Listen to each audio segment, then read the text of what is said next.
The night air in Naples carries a kind of electricity, a tension that hums quietly beneath the laughter of street vendors and the distant sound of Vespas cutting through narrow alleys. In this city of saints and sinners, beauty and chaos share the same heartbeat.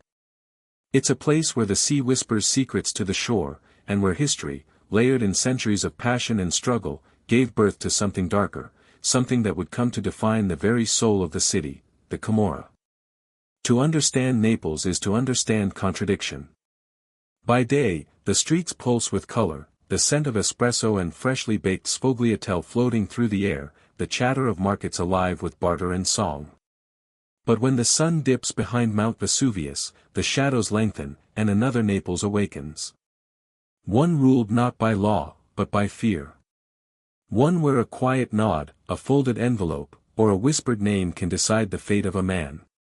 And at the center of this invisible empire stands an organization older than Italy itself, the Camorra, the clan that thrived in the cracks of society, mastering the art of ruling through chaos.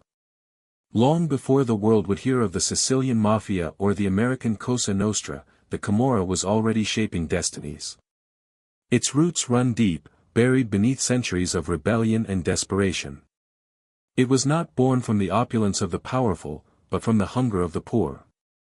In the narrow quarters of Naples, survival often depended on cunning more than strength, and justice was rarely found in the courts.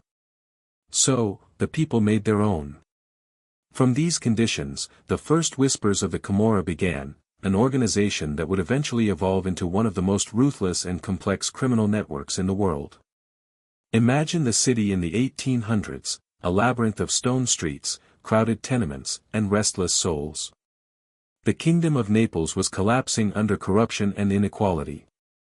The poor had no voice, no protection, no promise of a better tomorrow. Yet out of that despair came men who offered a strange kind of order. They were the guapi, swaggering figures who walked with authority, part protector, part predator. They collected debts, mediated disputes, and enforced their own brand of law. Over time, these men banded together, forming a brotherhood that operated in the shadows, loyal to one another, but accountable to none. The Camorra was never about structure the way the Sicilian Mafia would later be. It wasn't a pyramid, it was a swarm. Dozens of clans, each with its own boss, its own code, its own patch of the city. This made them unpredictable, dangerous, and nearly impossible to destroy. One might think of them like the veins running through Naples, unseen, but pulsing with life, carrying the flow of power, money, and fear. Where the government failed, the Camorra thrived. They became the unofficial rulers of the streets, deciding who prospered and who perished. Even today, if you walk through certain districts, Secondigliano, Scampia, Forcella, you can still feel the presence of that invisible hand. Locals speak of it carefully, lowering their voices as though the walls themselves are listening. The Camorra's power is not just in violence, but in silence, in the way people learn not to see, not to speak, not to remember. That silence became their greatest weapon, one that allowed them to infiltrate every part of society, from construction and garbage collection to politics and international drug trafficking. And yet, behind the brutality and greed lies something almost poetic, a story of survival in a city that has always lived on the edge. Naples has been conquered and betrayed, rebuilt and broken again, but it has never lost its defiance. The Camorra, in many ways, mirrors that same spirit. Born in chaos, thriving in instability, they turned the city's weakness into their strength. They knew that in Naples, the line between right and wrong was as blurred as the horizon after sunset. But this story isn't just about crime, it's about identity. It's about how a people, abandoned by their rulers, created their own order, even if that order was built on blood and fear. It's about a city that breathes art and violence in the same breath, where loyalty can be a curse and betrayal a way of life. And as you drift deeper into this tale, you'll begin to see that the Camorra was never just a criminal organization. It was, and still is, a reflection of Naples itself. Over the next hours, we'll travel through time, from the dusty prisons of 19th-century Naples where the Camorra first formed, to the neon-lit streets of modern Italy where their empire still quietly reigns. You'll meet men who rose from poverty to command millions, and others who fell from grace in the same heartbeat. You'll witness betrayals that shattered families, wars that turned neighborhoods into battlefields, and deals that reached far beyond the Mediterranean. But for now, let the city speak. Let the hum of scooters fade into the night. Imagine the sound of footsteps echoing through cobblestone alleys, a cigarette glowing faintly beneath a shadowed face. A voice murmurs, "You didn't see anything." A door closes softly, and somewhere in the distance, church bells begin to toll. This is Naples, restless, beautiful, dangerous. And within its heart, the Camorra waits, unseen but ever present. As you listen, remember this: power in Naples has always belonged to those who could master chaos, those who could turn uncertainty into control. The Camorra didn't just survive in that world. They built it.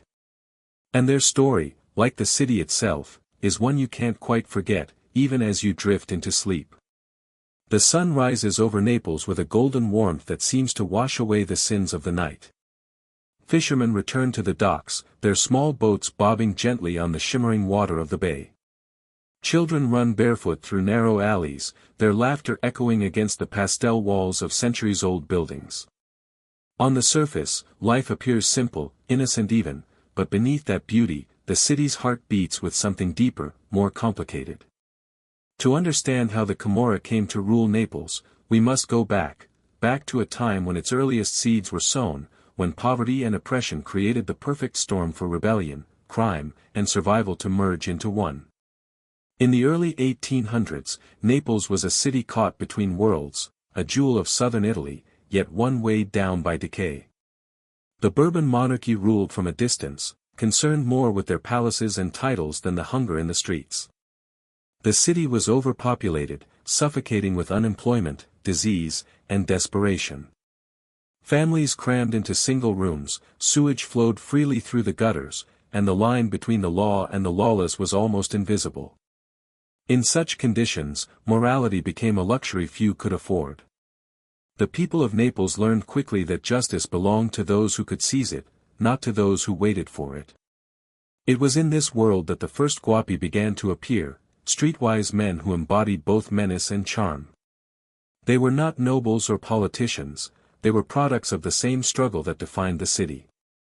Yet they carried themselves with swagger, wearing sharp suits, gold rings, and wide-brimmed hats. To some, they were villains. To others, protectors. They settled disputes, punished thieves, and ensured that local shopkeepers paid their dues in exchange for protection. In neighborhoods where the state was absent, the guapi were law, judge, and executioner all at once. But it was inside the walls of Naples prisons that these men found their true power. By the mid-19th century, the city's main prison, Poggio Reale, had become more than a place of punishment, it was an academy of crime.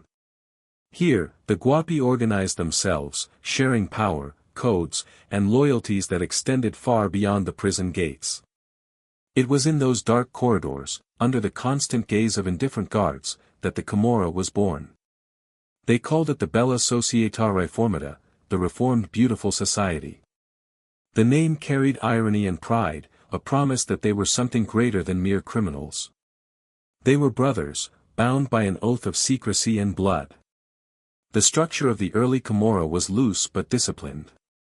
Each district of Naples had its own capintesta, or head, who oversaw activities ranging from smuggling and extortion to gambling and black market trade. Decisions were made through councils, disputes resolved with ritualistic duels or coded messages. They lived by a code of honor, a distorted morality that valued loyalty above all else. To betray the Camorra was to sign one's own death warrant. Yet within this violent brotherhood, there was a strange kind of equality. Men who had once been beggars could become leaders if they proved cunning enough. Power was earned through fear and respect, not birthright. As the decades passed, the Camorra's reach began to extend beyond the prison walls and into the heart of Naples itself.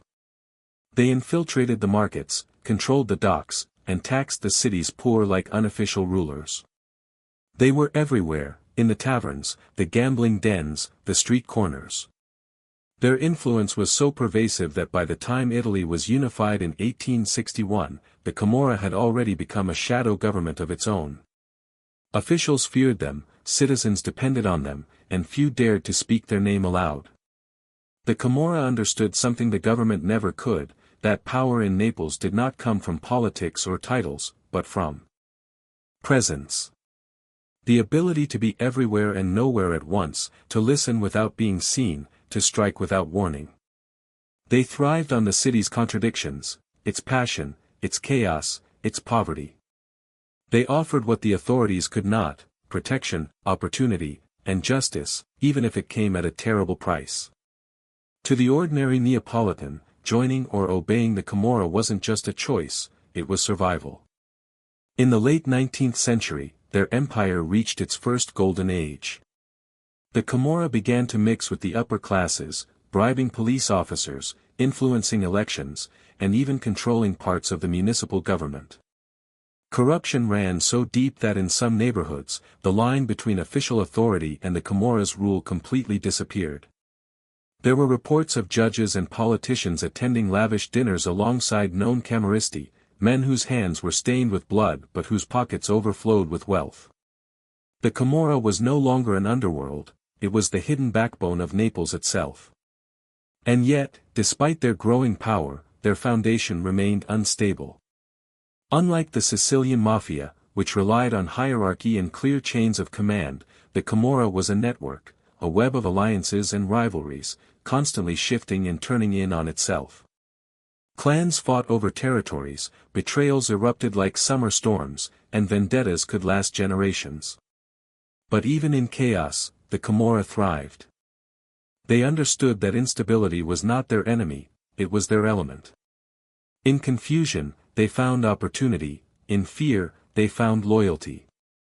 As night returned to Naples, the same streets that had glowed with morning light now pulsed with different energy. Men leaned in close over cafe tables, whispering about shipments arriving at the port. A handoff in a shadowed alley, a debt settled with a quiet nod, a body found floating near the docks, all these moments stitched together into the dark tapestry of a city under unseen rule. The Camorra was no longer just a group of men in prison. It had become an idea, one that fed on power, secrecy, and the city's endless struggle for survival. The story of their rise is not one of sudden conquest, but of slow corrosion, the way salt water eats stone, silently, patiently, until the surface crumbles. Naples had always been a city of survivors, and the Camorra was simply the sharpest expression of that instinct. They were the product of neglect and need, of beauty intertwined with brutality. And as their influence spread through every neighborhood, every transaction, every whispered deal, one thing became clear: Naples no longer belonged to its rulers. It belonged to the Camorra. And yet, this was only the beginning. The seeds planted in the prisons and alleyways of the 19th century would one day bloom into a vast criminal empire, one that reached from the streets of Naples to the corridors of global power. But before that, the city itself would have to face the first great reckoning of its own making, a battle between law and loyalty, between the state that sought control and the clans that refused to surrender. The struggle for Naples was far from over, in many ways, it had only just begun. The year was 1860, and the winds of change swept through Italy with the promise of unification and freedom. But in Naples, change always came with a cost. The Bourbon monarchy had fallen, and Garibaldi's red-shirt revolutionaries marched into the city as heroes. Yet even as the flags of a new Italy fluttered over government buildings, beneath the surface, old powers stirred restlessly. The Camorra had survived every regime, every reform, every promise of order. And now, with the confusion of a nation in transition, they saw an opportunity, a chance not just to survive, but to thrive. The prisons of Naples once again became the heart of their operations. Inside Poggio Reale and Vicaria, leaders of the Camorra gathered like businessmen at a council meeting, mapping out how the new government could be used to their advantage. They had watched empires rise and fall before. They knew that politicians, no matter how righteous, would always need allies who could do what the law could not. And so, the Camorra stepped into the vacuum of power, offering their services to those in need of votes, muscle, or silence. For the first time, the Camorra became not just a force of the streets but a force within politics. During municipal elections, their members intimidated voters, fixed ballots, and ensured that candidates favorable to their interests were elected. In return, they were rewarded with contracts, leniency, and protection. The line between criminal and official blurred completely. In certain parts of the city, the Camorra acted as the government, collecting taxes, enforcing rules, and keeping peace, their version of it, at least. At the center of this transformation stood a man whose name would echo through Neapolitan history, Enrico Alfano, known as Erricone. Charismatic and cunning, Alfano embodied the new breed of Camorra leadership, not just a thug or enforcer, but a strategist. He moved easily between the smoky back rooms of gambling houses and the polished offices of politicians. He understood that in a city like Naples, violence could earn fear, but influence earned permanence. Under his guidance, the Camorra entered what many called its golden age. Their money came from everywhere. Gambling dens, cigarette smuggling, extortion, prostitution, every corner of the city provided profit. Even honest citizens couldn't escape their reach. A dock worker unloading ships at the port might find a few coins missing from his pay, a tax owed to the local clan. A fruit vendor on Via Toledo might receive a friendly visit reminding him who kept his stall safe. It was an empire of 1,000 small cuts, none fatal alone, but together, they bled the city dry.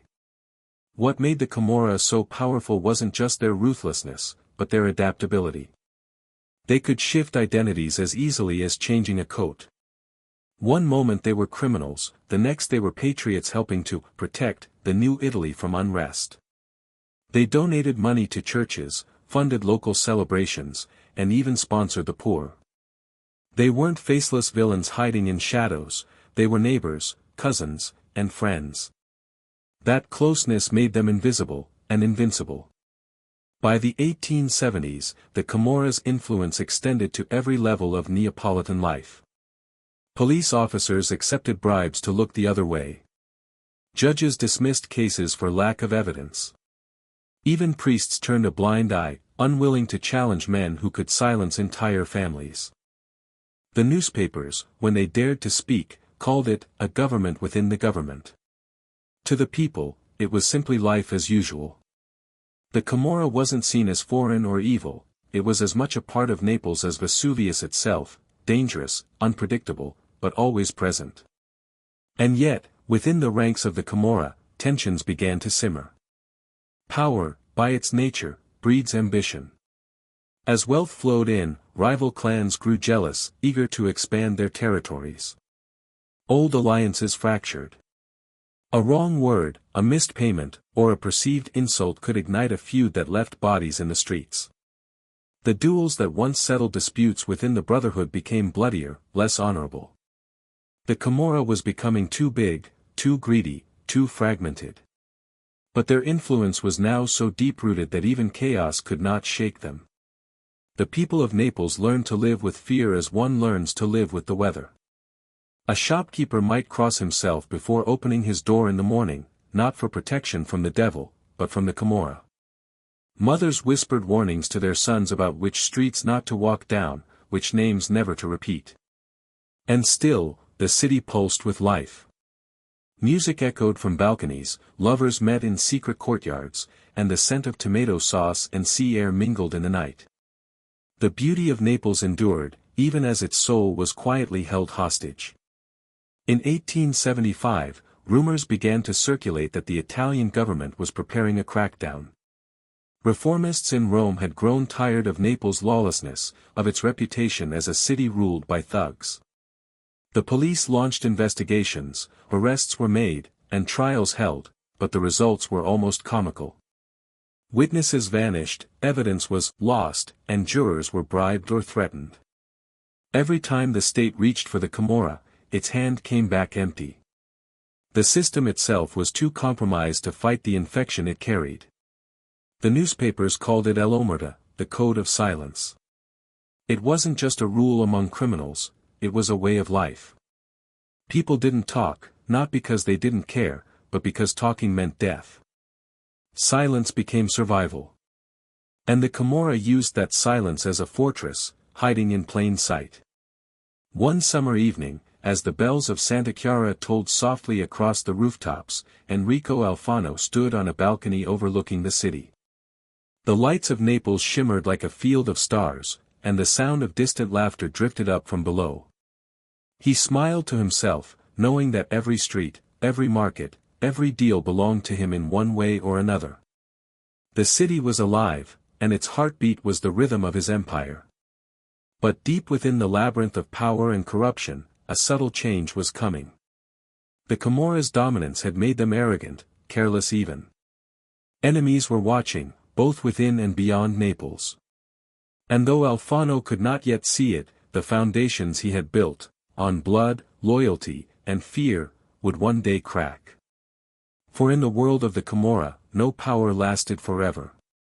And the greater the rise, the more devastating the fall that followed.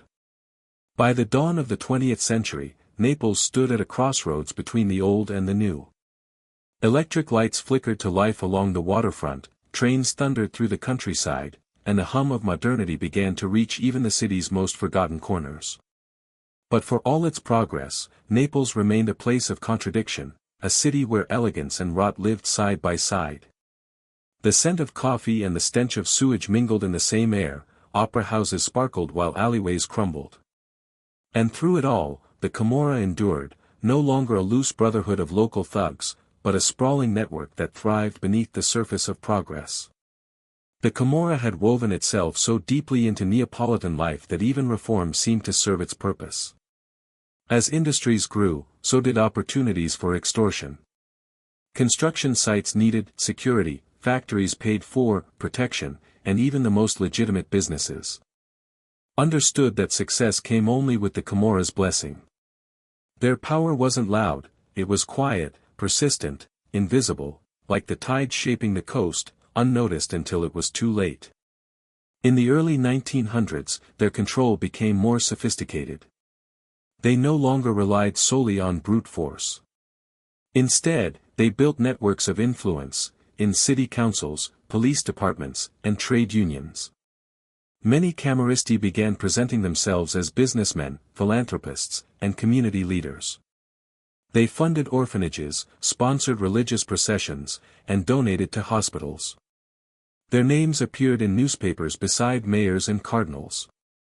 But behind the polished facades lay the same cold machinery of power, greed, and fear. And yet, cracks had begun to appear.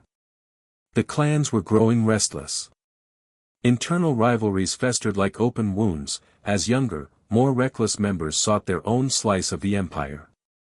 Enrico Alfano, Arricone, the once untouchable king of the Camorra, found his position increasingly challenged.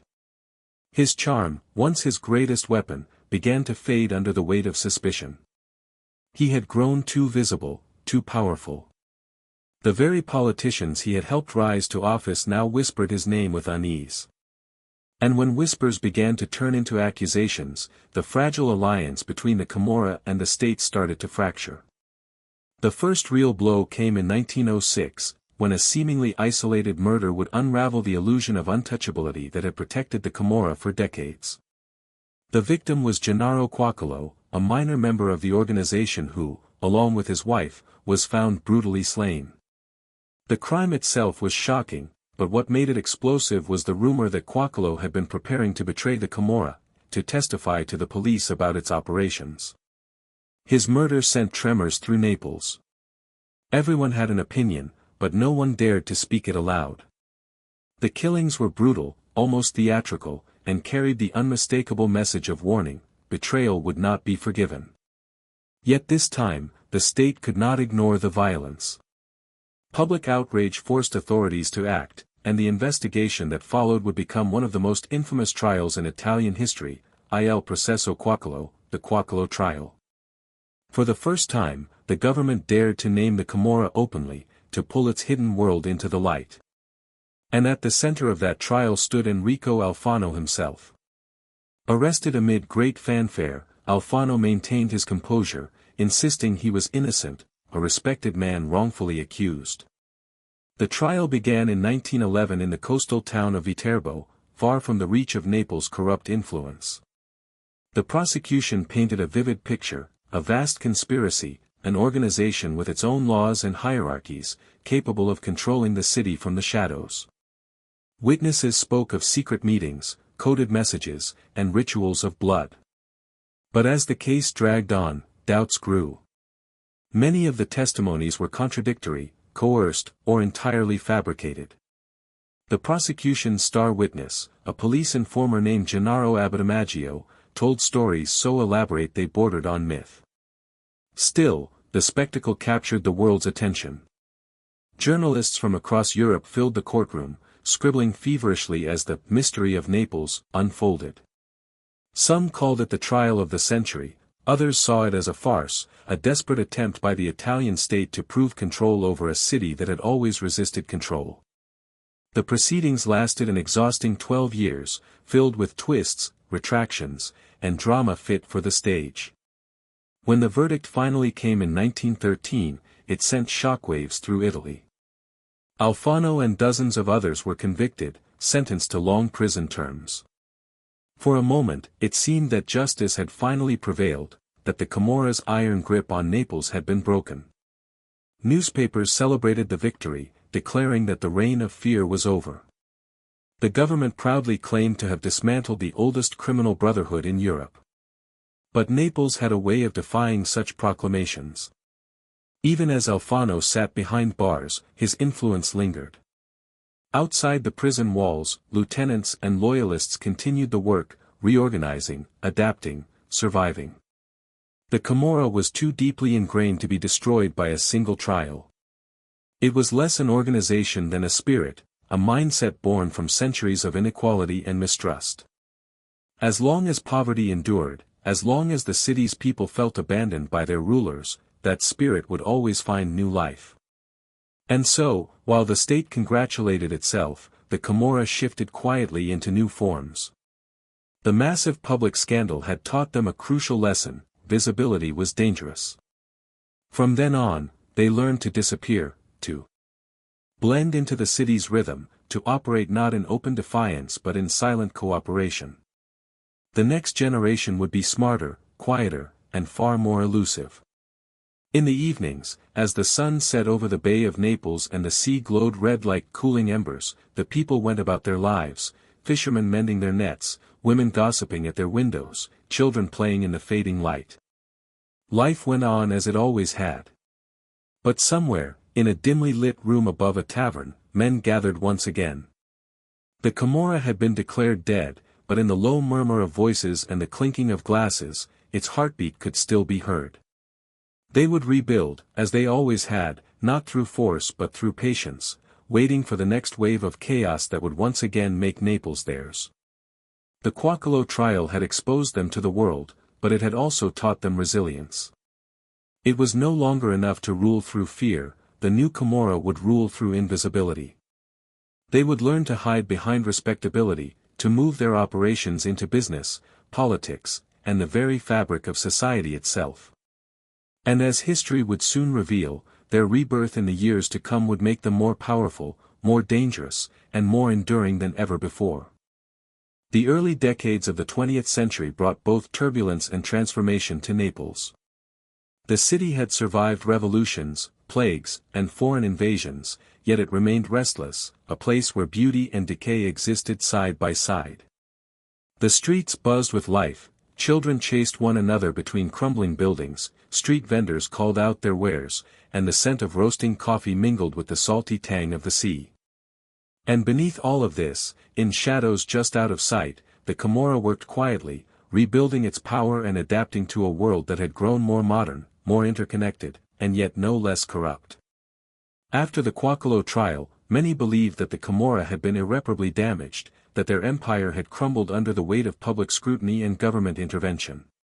But the truth was far more complex. The convictions had removed key figures, certainly, but they had also forced the organization to evolve. Those who remained learned a vital lesson: visibility was danger, and discretion was power. The Camorra's operations became less about ostentation and more about subtle influence, the kind that seeped into every aspect of city life without drawing attention. The streets of Naples in the 1920s were alive with opportunity. The rise of fascism under Benito Mussolini brought a new kind of order, one that demanded loyalty and conformity. For the Camorra, it was a challenge, but also an opportunity. By carefully aligning themselves with the shifting political winds, they found ways to protect their interests and even expand their influence. They infiltrated local government, manipulated public contracts, and controlled labor unions, ensuring that they were indispensable to both business and politics. The city's elite and the Camorra were no longer separate worlds, their lives intertwined in a complex web of mutual need. Yet Naples itself had a way of resisting control. While the Camorra adapted to fascist oversight, the people of the city continued to live with subtle forms of rebellion and independence. Life in the neighborhoods was governed by a strange mix of fear and familiarity. Shopkeepers paid their dues quietly, children learned to avoid certain streets after dark, and families whispered cautionary tales of betrayal and violence. For every act of defiance, there was a calculated response from the Camorra, a reminder that survival required respect, or at least compliance. During this period, new leaders emerged, men whose cunning rivaled that of Alfano. Among them was Antonio Esposito, a figure both charismatic and ruthless. Unlike the brash street bosses of earlier generations, Esposito understood the power of networks, communication, and secrecy. He cultivated loyalty not just through fear, but through opportunity. Those who aligned with him found protection, steady work, and a measure of influence. Those who opposed him vanished quietly, often leaving only rumors behind. Under Esposito, the Camorra became a sophisticated enterprise, blending the criminal underworld with the business and social fabric of Naples. One of the most striking aspects of this era was the Camorra's ability to exploit new forms of commerce. With the expansion of shipping, trade, and construction, there were endless opportunities for extortion and embezzlement. Dock workers were forced to pay fees for security, contractors bribed their way through permits, and even the smallest neighborhood markets were carefully monitored for revenue. The Camorra's reach extended not just across the city but into the surrounding provinces, creating a network of influence that was both vast and invisible. But it wasn't only about money. Reputation and psychological dominance were equally important. Esposito and his contemporaries were masters of perception. They understood that the threat of violence could be as effective as violence itself. A whispered warning, a casual show of power, or a sudden disappearance could shape behavior more effectively than any public display of force. The Camorra's influence was woven into the very culture of Naples, shaping social norms and expectations in ways that were nearly impossible to resist. Despite their growing sophistication, internal tensions remained a constant challenge. Rival clans, long-standing grudges, and generational ambitions threatened to destabilize even the most carefully maintained alliances. Vendettas could flare up unexpectedly, leading to violent skirmishes in crowded streets. Yet the Camorra had learned to manage such crises, often resolving conflicts quietly or redirecting them in ways that preserved their overall dominance. In this, they were masters of balance, a delicate dance between power and paranoia, visibility and secrecy. The Camorra's ability to endure also relied heavily on its relationship with ordinary Neapolitans. They were feared, certainly, but they were also seen as protectors in a world where the law often failed. For many, aligning with the Camorra was not just a choice, but a survival strategy. Families depended on them for employment, security, and mediation. Children grew up learning which names to respect and which streets to avoid. The Camorra became an invisible backbone of the city, simultaneously a threat and a lifeline. In these years, Naples began to modernize, but the shadows of the past remained. Trains brought goods and travelers, factories hummed with industry, and the city's skyline subtly shifted with new construction. Yet the alleys, the courtyards, and the hidden corners of the city remained largely unchanged, a reminder that no matter how much progress occurred, the Camorra's influence was eternal. Their empire, built on secrecy, loyalty, and calculated violence, had adapted to the changing times without losing its core essence. Even as the city's children played in sunlit squares and the scent of roasting coffee drifted through alleyways, the Camorra worked in silence, their eyes always watching, their influence never resting. They had survived trials, government crackdowns, and internal strife, emerging stronger, more sophisticated, and more embedded in the lifeblood of Naples than ever before. Their story was no longer one of mere survival, it had become a tale of mastery, the mastery of chaos, opportunity, and the hearts of a city that had long been theirs. And as night fell, with shadows stretching along the narrow streets and the soft tolling of church bells echoing through the city, the people of Naples continued their lives, oblivious to the silent empire under which they lived. The Camorra's presence was unseen yet undeniable, a quiet force shaping destinies, controlling fates, and guiding the rhythms of the city. In this way, Naples breathed, lived, and dreamed, always under the watchful eye of those who had learned to turn chaos into power, and survival into an art form. The city of Naples, by the 1920s and 1930s, had become a place of contradictions more vivid than ever. The sun would rise over the bay, casting golden light on the palaces and the domes, yet the alleys beneath remained shadowed and narrow, where secrets and danger thrived. Streets that bustled with merchants and children playing hid whispers of the Camorra's influence. They were everywhere and nowhere at once, a presence felt more than seen, threading through every corner of the city with the quiet persistence of a tide reshaping the shore. During this period, the Camorra underwent a subtle but profound transformation. The old ways of brash, visible displays of dominance were giving way to discretion and strategic infiltration. The organization began to refine its operations, embracing methods that allowed them to expand their power without provoking overt retaliation from the government or rival clans. They understood that the world around them was changing. Italy, under Mussolini's fascist regime, demanded order and loyalty, and the Camorra could no longer rely solely on fear. Instead, they turned their attentions toward the structures of influence that the state and society offered: politics, commerce, and social institutions. One of the most significant shifts in this era was the Camorra's deepening involvement in labor unions and industry. Factories and shipping yards, vital to the city's economy, became conduits for influence and control. Camorristi inserted themselves as intermediaries between workers and management, extracting tribute while presenting themselves as protectors. They mediated disputes, often violently if necessary, and ensured that labor flowed smoothly, but always at a cost. Business owners learned that compliance was cheaper than resistance. Resistance, as always, could be fatal. At the same time, the Camorra's role in local politics grew. Politicians, eager to secure votes and maintain control, courted the clans for support. In return, the Camorra secured contracts, immunity, and a degree of political legitimacy. Their influence in the city council and municipal offices became a quiet but unstoppable force. From the surface, Naples appeared orderly and prosperous, but behind closed doors, the gears of corruption turned smoothly, lubricated by threats, bribes, and careful manipulation. The Camorra had become a shadow government, a silent architect shaping the city's destiny. Yet for all their cunning, the Camorra was not immune to internal conflict. Rivalries simmered beneath the surface, fueled by ambition and the allure of expanding territory. Older bosses, hardened by decades of experience, often clashed with younger, more impulsive members seeking recognition. Feuds erupted unpredictably, sometimes over seemingly trivial slights, other times over immense sums of money. Streets that once echoed only with children's laughter occasionally became silent, punctuated by the shock of gunfire or the discovery of a body.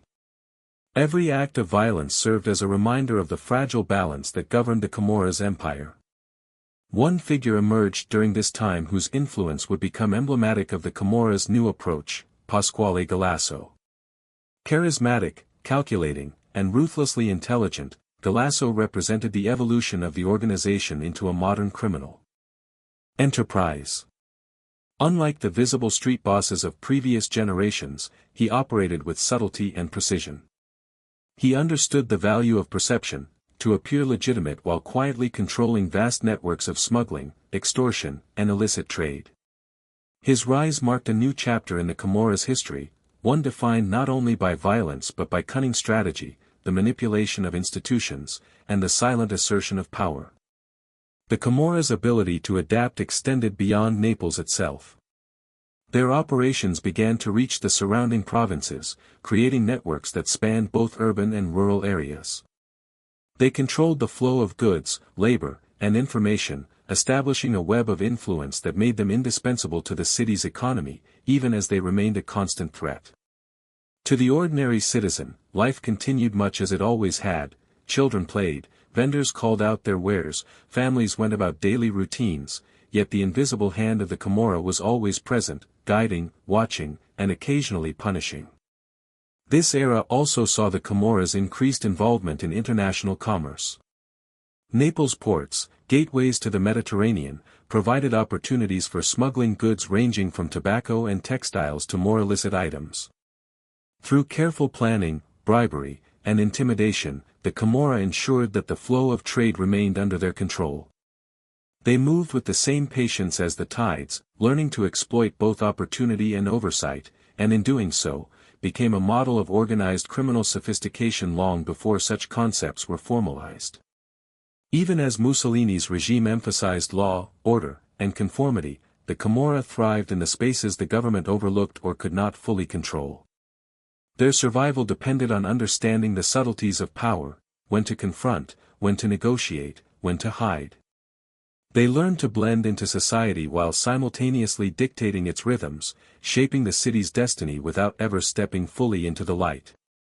To the casual observer, Naples appeared as a city of merchants, workers, and families. But beneath the surface, decisions about life, death, and opportunity were quietly orchestrated by the Camorra's invisible hand. Despite their growing sophistication, the organization maintained a code rooted in loyalty and secrecy. Betrayal, whether by clan members or outsiders, was met with swift and often brutal consequences. Silence was survival. Fear was a tool. And yet, even within this strict framework, there existed a strange loyalty, a sense of brotherhood that bound the clans together even as they competed for dominance. This duality, cooperation and conflict, visibility and invisibility, became the defining characteristic of the Camorra in the early 20th century. As night fell over Naples, the city's dual nature became apparent once more. Streets glowed with lantern light, cafes hummed with conversation, and families dined by candlelight. Yet in the shadows, deals were made, payments collected, and messages whispered. The Camorra's influence was felt everywhere, not through spectacle, but through subtle control. Every interaction, every business, every street corner bore the imprint of their power. They had learned that endurance required patience, and that true dominance was invisible, a quiet force shaping the city's future even as its inhabitants slept, unaware of the empire guiding their fates. By the mid-1930s, the Camorra had transformed from a collection of streetwise gangs into a modernized criminal organization, a network of influence, control, and subtle power. Violence remained a tool, but it was now wielded with strategy and foresight. The city itself had become both a stage and a shield, offering cover for their operations while feeding their empire with opportunity. Naples, beautiful, chaotic, and restless, continued to live its life unaware of the full extent of the forces quietly orchestrating its destiny. And the Camorra, ever adaptive, continued to watch, wait, and consolidate its power, patient in its mastery of the city it had quietly ruled for generations. The city of Naples, by the late 1930s, had become a world of contrasts, where the sound of children playing in sunlit piazzas mingled with the distant echo of gunfire in shadowed alleyways. The streets pulsed with life, yet beneath the vibrancy lay a network of influence, secrecy, and power that few dared to acknowledge aloud. The Camorra had long since moved beyond its origins in petty extortion and neighborhood disputes. It had evolved into a sophisticated, multifaceted organization, capable of shaping the city's economy, politics, and social order without ever announcing its presence. One of the most significant aspects of the Camorra's evolution during this period was the way they exploited wartime and post-war instability. With Italy entering World War II, Naples became a city under stress, its economy disrupted, its infrastructure strained, and its citizens fearful. The Camorra, ever observant and opportunistic, adapted swiftly. They controlled the flow of essential goods, food, fuel, and medicine, often selling them at inflated prices or exchanging them for loyalty. For many residents, their survival depended as much on the Camorra's network as it did on government rations or military provision. The organization's ability to manipulate the balance of fear and dependence became their greatest asset. They maintained authority not only through violence but through strategic generosity, aiding those in need, mediating disputes, and providing protection when the state could not. A widow whose husband had been conscripted into the army might receive assistance from the local Camorra boss, a small gesture that created loyalty and indebtedness. Merchants struggling to pay inflated wartime taxes could turn to the Camorra for protection or negotiation. Every act of subtle intervention reinforced the perception that, in Naples, the Camorra was omnipresent and indispensable. During the chaos of wartime, the Camorra also refined its operations in smuggling and black market trade. Naples ports, traditionally hubs of commerce, became arteries of clandestine activity. Cigarettes, rationed food, luxury items, and even weapons flowed through their hands. The Camorra's control over these networks allowed them to consolidate influence not just within the city, but across the region. They could reward allies and punish enemies with remarkable precision. Their reach extending far beyond what law enforcement could monitor or control. Yet the period was not without internal tension. Rival clans, emboldened by opportunity and ambition, began to contest territories and income streams more aggressively. Older, more experienced bosses sought to maintain stability and hierarchy, while younger members, impatient and audacious, pushed for expansion. Skirmishes erupted in quiet alleyways and dimly lit courtyards, often leaving bodies behind as warnings. The Camorra had long understood the importance of reputation and fear, but now, survival also required diplomacy, strategy, and timing. Leaders who failed to navigate these treacherous waters often vanished, leaving their territories to be absorbed by more cunning adversaries. Among the emerging figures of this era was Raffaele Ciuttolo, who would later become one of the most notorious names in the Camorra's history. Even as a young man, Ciuttolo exhibited the traits that would define his leadership: charisma, intelligence, and an unyielding will. He studied the structures and strategies of existing clans, learning the delicate balance between influence and intimidation, visibility and discretion. Though his rise would take decades, the foundations of his power were rooted in these formative years, in a city rife with opportunity and peril alike. Naples during the war also highlighted the Camorra's unique ability to adapt to political upheaval. The city's administrative structures were weak, often corrupt, and strained by conflict. The Camorra filled the gaps, controlling labor disputes, ration distribution, and even municipal enforcement. Their authority was paradoxical, feared yet relied upon, resented yet necessary. For many ordinary citizens, daily life depended as much on navigating Camorra influence as it did on adhering to the state's regulations. Loyalty, compliance, and discretion became survival skills in themselves. The Camorra's influence extended into culture and social life as well. Their leaders attended church processions, sponsored local festivals, and cultivated relationships with community figures. These acts of visibility created the illusion of legitimacy while reinforcing their position as arbiters of power.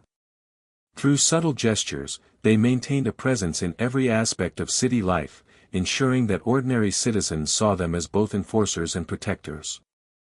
The duality of fear and respect became a hallmark of their authority, a psychological mastery that often proved more enduring than physical force. Despite these successes, the period also marked the beginning of new threats. The Italian state, weakened by war, eventually sought to reassert control, and law enforcement efforts intensified after the armistice. Allied occupation brought new challenges and opportunities, reshaping the balance of power in Naples. The Camorra, however, proved resilient, adjusting tactics to navigate changing circumstances while maintaining dominance over crucial sectors of commerce and social influence. By the late 1940s, as Naples slowly recovered from wartime devastation, the Camorra had emerged stronger in many ways. Their ability to combine traditional criminal activity with strategic social and political manipulation allowed them to consolidate control, rebuild fractured networks, and expand into emerging industries. They understood the city not just as a space of commerce, but as a living organism, where influence and perception were as vital as money or muscle. In the quiet hours of the night, when the city seemed to sleep, the Camorra's presence was felt in subtle, almost imperceptible ways. A shipment arriving safely at the port, a neighborhood left undisturbed during a dispute, or a business permitted to operate without interference, all were reminders of a silent authority that ruled without public acknowledgement. Their mastery of timing, patience, and perception had elevated them from streetwise gangs to a sophisticated criminal organization capable of shaping Naples' destiny without ever stepping fully into the spotlight. And so, the people of Naples continued their lives, children playing in plazas, vendors selling their goods, families sharing meals, largely unaware of the intricate web of control operating just out of sight. The Camorra had become both invisible and omnipresent, an enduring force shaping the city's rhythms, fortunes, and fates. Their story, built on a delicate balance of fear, loyalty, and adaptability, was far from over. It was merely entering a new phase, one that would define the modern era of the Camorra and cement its place in the history of Naples. The post-war years in Naples brought a city struggling to recover, yet brimming with opportunity for those who knew how to seize it. Ruins of bombed-out buildings sat beside thriving markets, and streets once silent with fear now pulsed with commerce and the chatter of ordinary life. Amid this fragile reconstruction, the Camorra quietly reclaimed its place in the city's underworld, taking advantage of chaos and the absence of a fully functioning government. While citizens labored to rebuild homes, families, and livelihoods, the Camorra rebuilt its empire, not through reckless violence alone, but through strategy, influence, and the patient weaving of networks that would endure for decades. By the late 1940s, Naples was a city of shadows and light. Its streets hummed with life, but lurking in the alleys, behind closed doors, and within the offices of merchants and politicians, the Camorra had re-established a system of control that touched nearly every facet of daily existence. Those who had survived the trials, arrests, and internal betrayals of previous decades had adapted and evolved. They understood the importance of discretion, the necessity of patience, and the value of embedding themselves into the social and economic fabric of the city. The Camorra had learned that endurance required subtlety, and that power exercised quietly could be more absolute than power flaunted. One of the key arenas for the Camorra's resurgence was the burgeoning post-war black market. Naples, like much of Italy, suffered from shortages of food, fuel, clothing, and other essentials. The Camorra positioned itself as the primary mediator in this shadow economy. Rationed goods flowed through their hands, sometimes sold at inflated prices, sometimes exchanged for loyalty or favors. Ordinary citizens, struggling to feed their families, often relied on these networks, forming a reluctant dependence on the very organization that instilled both fear and security. This duality, terror and protection, became the hallmark of the Camorra's power during this period. In addition to controlling commerce, the Camorra began exerting influence over political and social institutions in ways more sophisticated than ever before. Municipal officials, eager to consolidate authority in a city still recovering from war, frequently found themselves dependent on the Camorra's networks.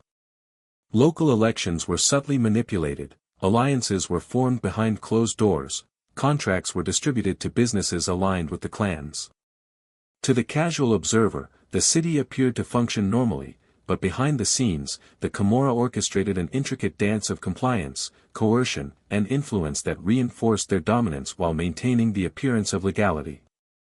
It was during this period that Raffaele Ciuttolo, already showing signs of brilliance and ruthlessness, began to emerge as a figure of immense importance. Even as a young man, Ciuttolo exhibited qualities that would later define his leadership: intelligence, patience, and an uncanny ability to read people and situations. He observed the successes and failures of older leaders, noting where the Camorra had thrived and where internal feuds had weakened the organization. In the decades to come, he would synthesize these lessons, positioning himself to lead in a way that was both innovative and brutally effective. While the organization rebuilt, internal rivalries and vendettas remained a persistent challenge. Competing clans sought control of territories, lucrative markets, and the loyalty of key operatives. Skirmishes and acts of retribution were inevitable, and bodies occasionally appeared in the streets as grim reminders of the stakes involved. Yet, even amid violence, the Camorra maintained a remarkable ability to stabilize the broader system. They understood that unrestrained conflict could invite unwanted attention from law enforcement and jeopardize their networks. As such, they balanced aggression with diplomacy, ensuring that rivalries were managed in ways that preserved the organization's overall strength. Another element of the Camorra's resurgence was their careful cultivation of public perception. Leaders attended religious festivals, sponsored community events, and offered aid to those in need. These acts of visibility were calculated to create the illusion of legitimacy, reinforcing their image as protectors even as they consolidated power through less visible, often brutal methods. Through these gestures, the Camorra blurred the line between benevolence and coercion, making it difficult for ordinary citizens to distinguish between friend and foe, ally and oppressor. The post-war period also highlighted the Camorra's capacity for strategic innovation. They adapted to emerging industries, new patterns of commerce, and shifts in social dynamics, embedding themselves in sectors ranging from construction to transportation, from entertainment to labor unions. Their influence became less about brute force and more about controlling systems, mediating disputes, and exploiting opportunities within legal and semi-legal frameworks. In doing so, they ensured that their power would not only endure but expand, reaching new generations and extending across the city and its surrounding regions. Even as Naples slowly recovered, the city remained a landscape of tension and contradiction. The rebuilding process was uneven, some neighborhoods flourished, while others remained impoverished and neglected. The Camorra exploited these disparities, asserting dominance in areas where the state's reach was weakest. In doing so, they reinforced the sense that their authority was both inevitable and inescapable. Life in Naples, for many, became a careful negotiation between survival and obedience, between opportunity and fear, guided by an invisible hand that had long mastered the city's rhythms. By the early 1950s, the Camorra's resurgence had positioned them for even greater influence in the coming decades. Their networks were more sophisticated, their strategies more calculated, and their leadership better prepared to navigate the complexities of a city undergoing rapid social, political, and economic change. Violence remained a tool, but it was now deployed with precision, targeting rivals, enforcing loyalty, and maintaining order within the organization. The Camorra's rise was no longer a simple story of brute power, it was a study in strategy, adaptation, and patience. And so, as twilight descended over the bay, the city of Naples settled into its rhythm. Fishermen returned to the docks, the scent of roasting coffee drifted through alleyways, and children played under the soft glow of street lamps. Yet beneath the surface, the Camorra moved with quiet certainty, orchestrating a network of control that would shape the city's destiny for decades to come. Their empire, rebuilt from the chaos of war, was stronger, more resilient, and more deeply embedded in the fabric of Naples than ever before. It was a power that demanded respect, inspired fear, and, above all, endured. The 1950s and early 1960s marked a period of remarkable transformation for Naples. The city, scarred by years of war and neglect, was slowly recovering. Streets once lined with rubble were being rebuilt, marketplaces hummed with life, and new businesses began to emerge. Yet, beneath the apparent normalcy of progress, the Camorra was quietly asserting itself with renewed vigor. They had learned from decades of trials, internal feuds, and societal upheaval that survival required more than raw power, it demanded cunning, patience, and an intimate understanding of the city's heartbeat. By now, the Camorra had evolved into a highly organized network, with a hierarchy and division of roles that resembled a business more than a street gang. Leaders oversaw operations with a strategic eye, managing everything from smuggling and extortion to labor disputes and political influence. Their reach extended into nearly every facet of Neapolitan life, often leaving ordinary citizens unaware of the invisible hand shaping their fortunes. Every business, every contract, every neighborhood in Naples was touched by their presence, whether in subtle guidance or coercive pressure. One of the defining aspects of this era was the Camorra's focus on the emerging industries of post-war Italy. Construction boomed as the city rebuilt, ports grew busier with international trade, and consumer goods became increasingly in demand. The Camorra inserted itself strategically, often mediating disputes between contractors and workers, controlling the flow of materials, and ensuring that profits were siphoned into their coffers.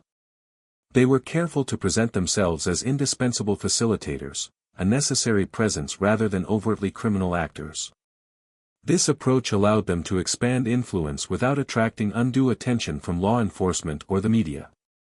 Raffaele Cutolo, still in the early stages of his rise, observed and absorbed these lessons.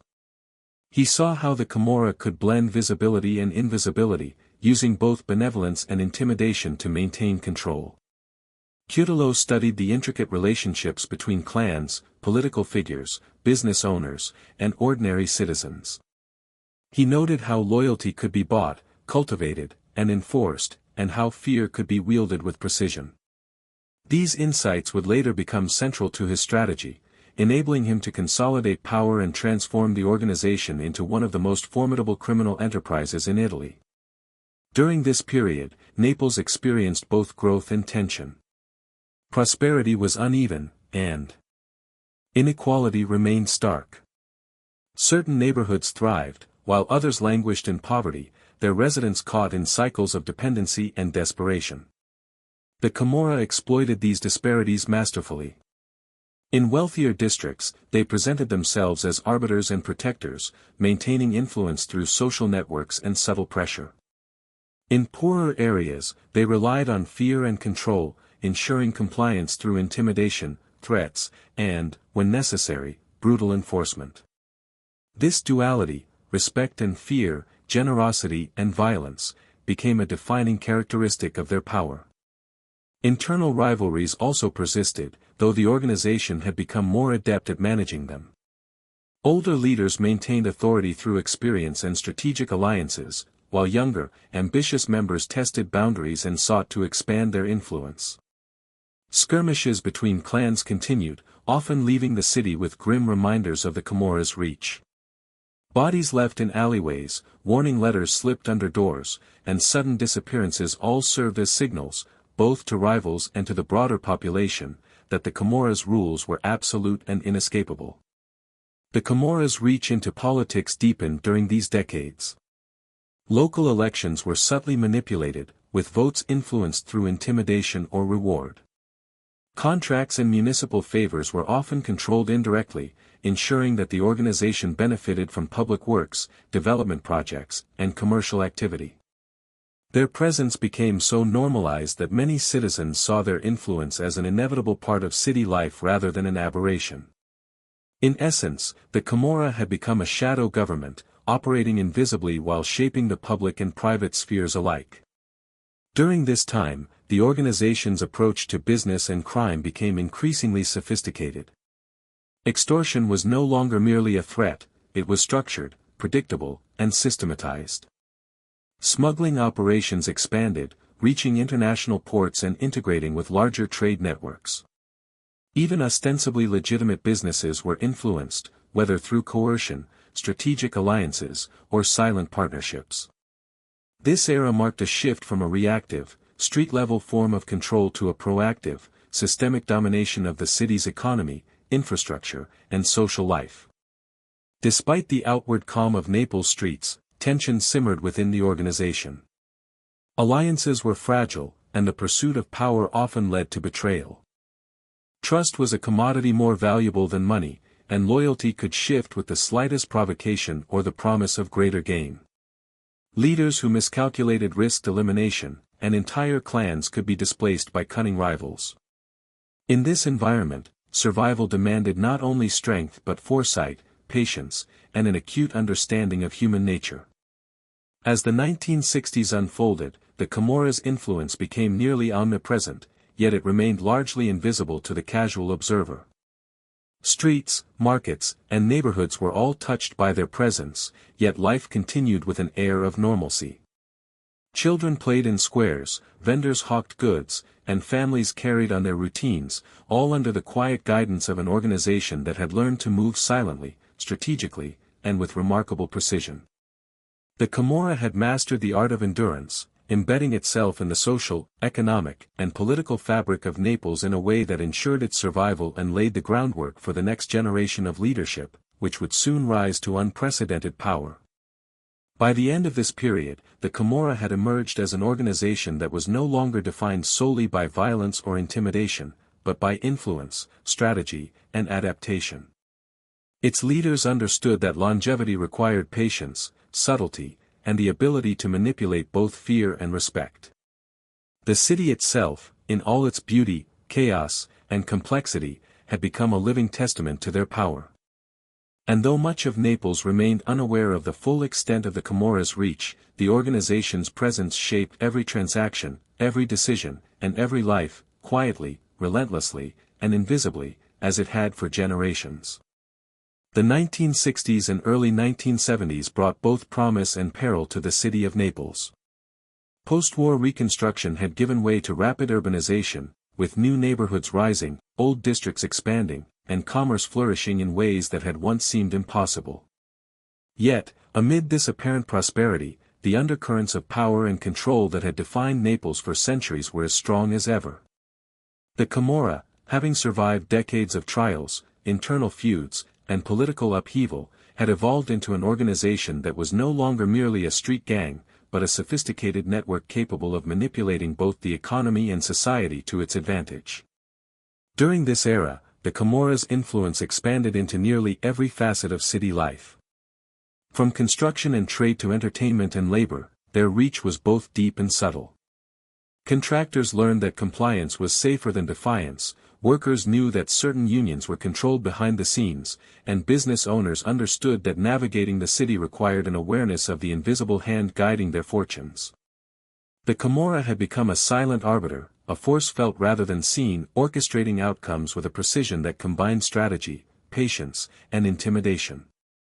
Raffaele Cutolo, now rising as one of the most formidable figures in Naples' criminal landscape, observed the shifting dynamics with sharp intelligence. He studied the successes and failures of older Camorra leaders, noting how influence had often been achieved through a delicate balance of fear, loyalty, and opportunity. Cutolo understood that power required more than muscle, it required perception, timing, and a network capable of both protecting allies and eliminating threats. His ambition was quiet but unrelenting, and he began laying the foundation for a level of control that would surpass anything Naples had previously seen. The Camorra's methods had grown increasingly sophisticated. Violence remained a tool, but it was wielded strategically rather than indiscriminately. Rival clans were carefully managed, with disputes resolved either through negotiation or calculated intimidation. Assassinations, when they occurred, sent clear messages, reinforcing loyalty and obedience without destabilizing the larger system.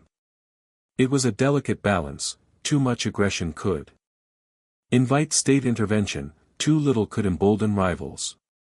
Leaders like Cutolo navigated these complexities with remarkable skill, ensuring that the Camorra maintained dominance without drawing unnecessary attention.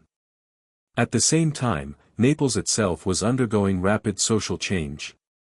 New industries emerged, urban migration altered demographics, and the city's economy became increasingly intertwined with international trade. The Camorra capitalized on these developments, infiltrating emerging markets, controlling labor, and ensuring that key contracts and resources passed through their networks. Smuggling operations extended to ports, facilitating the flow of goods ranging from cigarettes and textiles to more illicit commodities. Through careful planning and influence, the Camorra embedded itself so thoroughly that much of the city's functioning depended, directly or indirectly, on their consent. Yet the organization's power was not without challenges. Internal rivalries continued to simmer, fueled by ambition, generational tensions, and competition for lucrative territories. While older leaders relied on experience and strategic alliances, younger members sought rapid advancement, sometimes acting impulsively or challenging established hierarchies.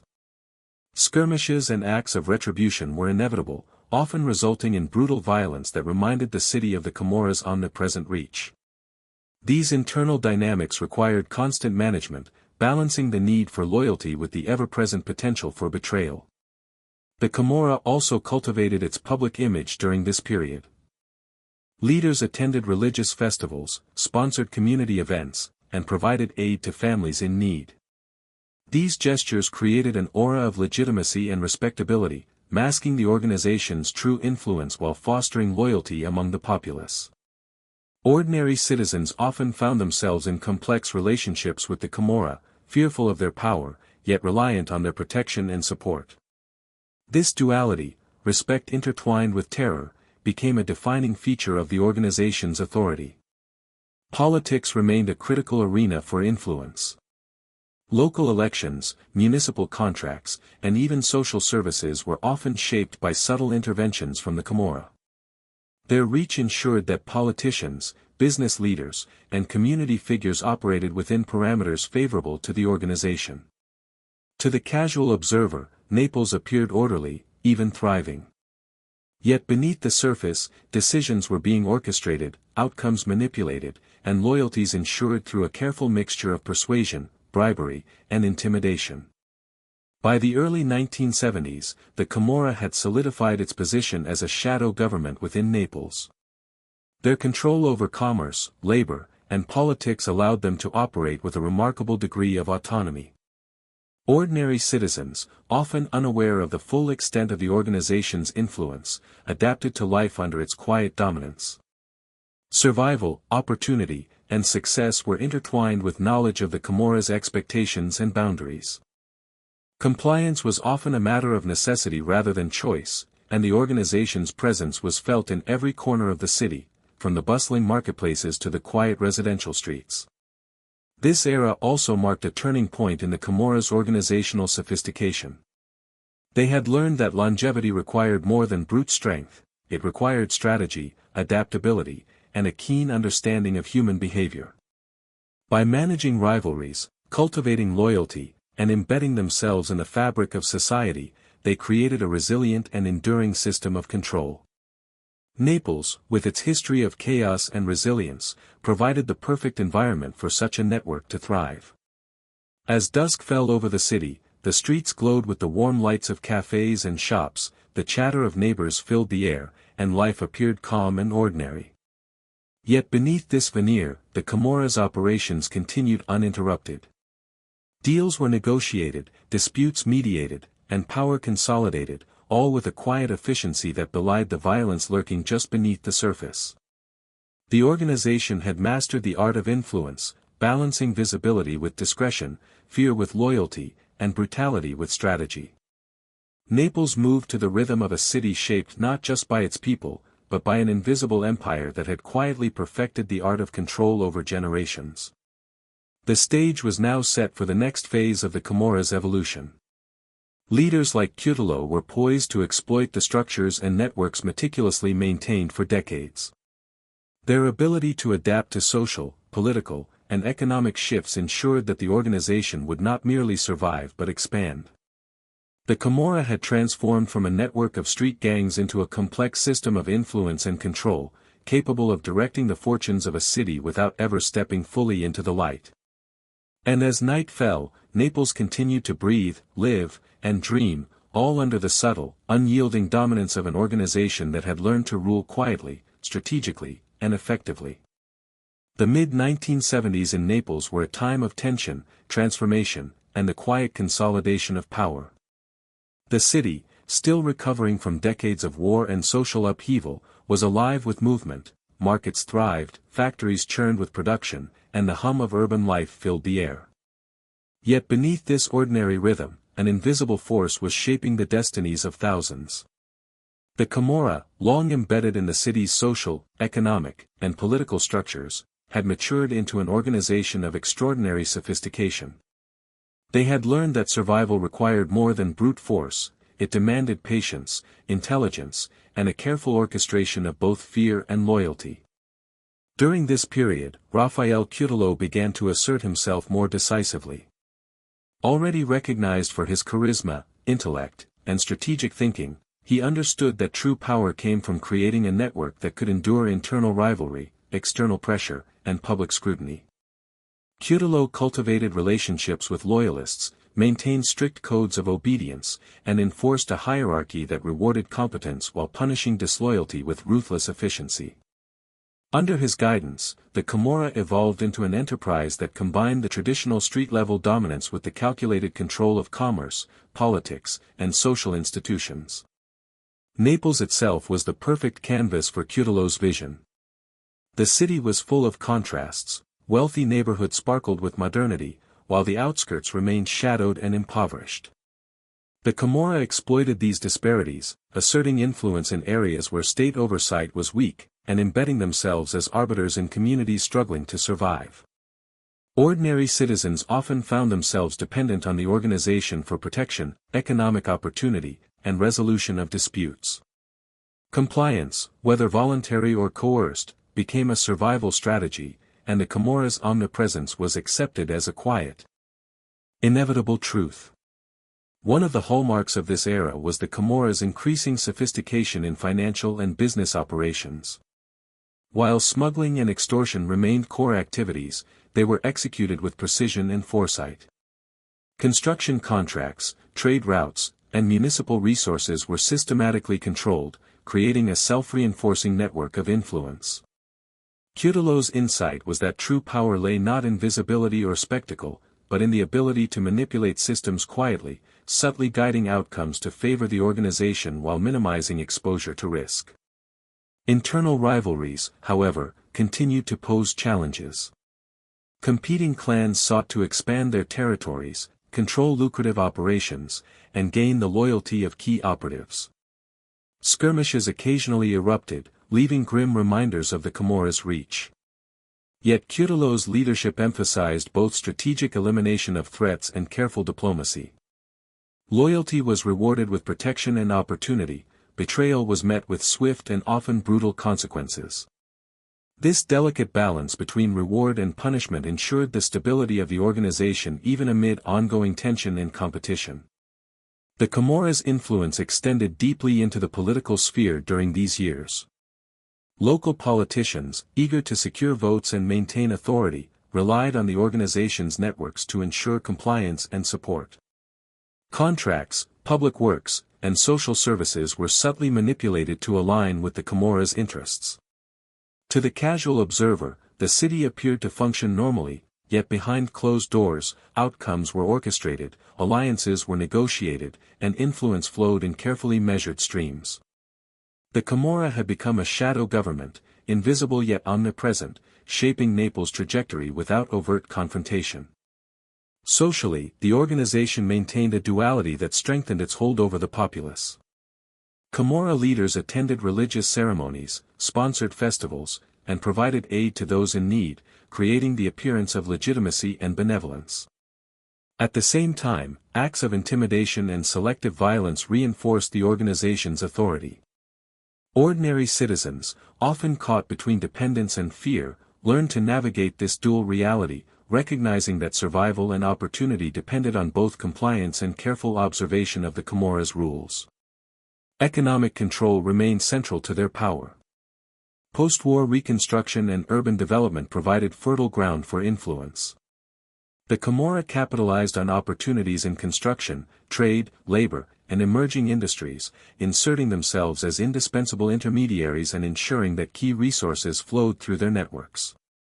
Smuggling continued to be profitable, both in domestic and international contexts, providing additional leverage and financial stability. These networks were carefully managed, allowing the Camorra to expand influence without drawing undue attention from law enforcement or the public. Despite the outward appearance of calm in Naples streets, the Camorra operated with constant vigilance. Surveillance, intelligence gathering, and the strategic placement of loyal operatives ensured that threats, both internal and external, were identified and neutralized quickly. This level of organization was unprecedented in the city's history, allowing the Camorra to maintain dominance with a level of precision and foresight that rivaled state institutions. By the late 1970s, Cutillo's leadership had solidified the Camorra's position as a force that was at once invisible and omnipresent. The organization had matured into a system capable of enduring both social change and governmental pressure, thriving on adaptability, strategic foresight, and the careful management of loyalty and fear.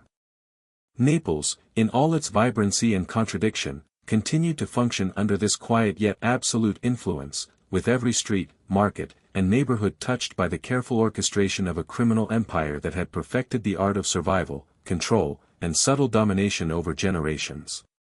As night fell over the city, the streets glowed with the lights of cafes, shops, and bustling neighborhoods, yet the Camorra's influence remained an unseen but undeniable force.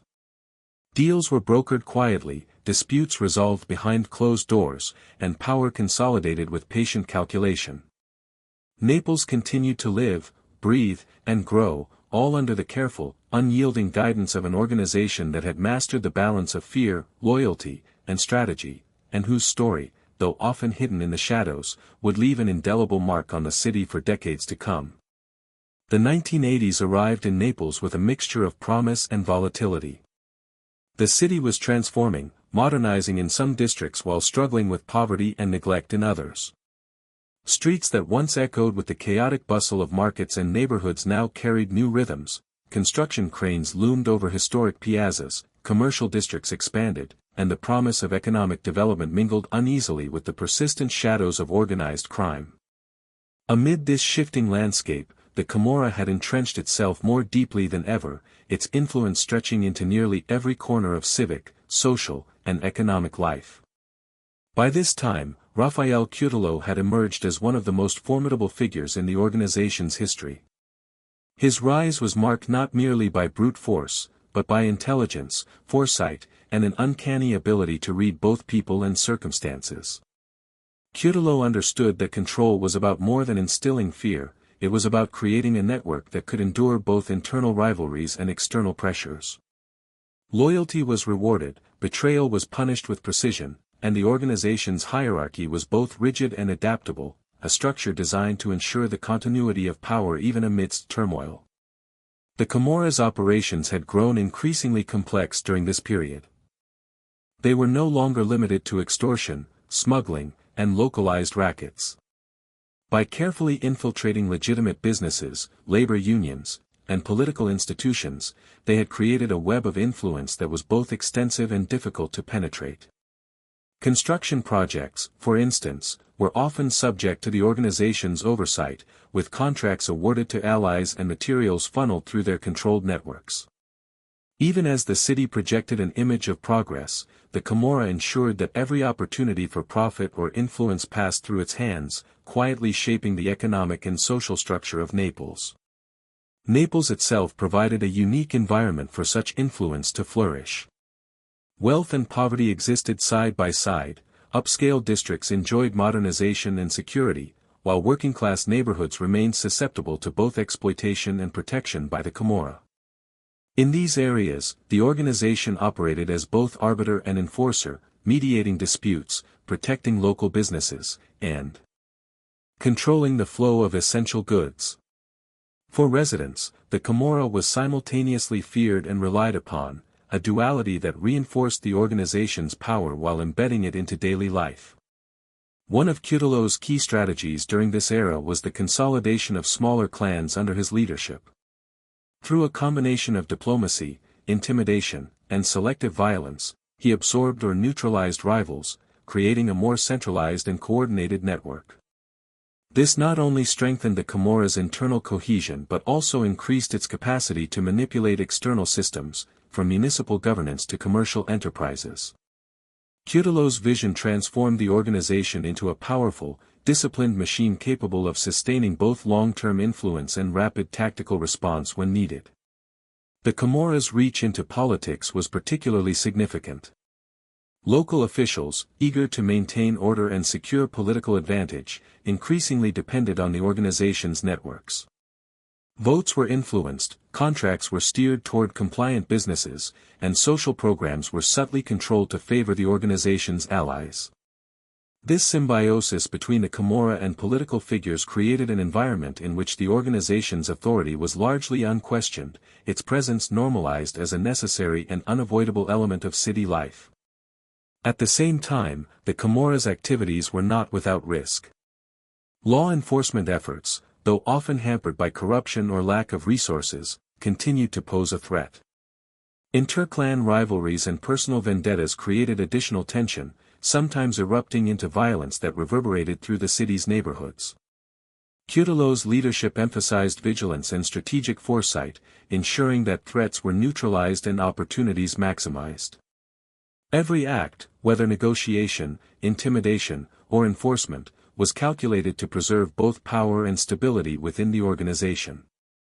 The 1980s also marked a period of heightened public awareness of the Camorra's influence, though much of it remained obscured beneath layers of secrecy. Journalists, local citizens, and political figures were aware of the organization's presence, yet its operations were difficult to document fully. The Camorra's strength lay in its ability to operate in the spaces between visibility and invisibility, present enough to assert authority, invisible enough to avoid total eradication by law enforcement. This balance allowed the organization to consolidate power quietly, embedding itself further into the city's social, economic, and political fabric. Economic control continued to be a critical tool for dominance. Post-war reconstruction and modernization efforts created opportunities for the Camorra to assert influence in construction, transportation, and commerce.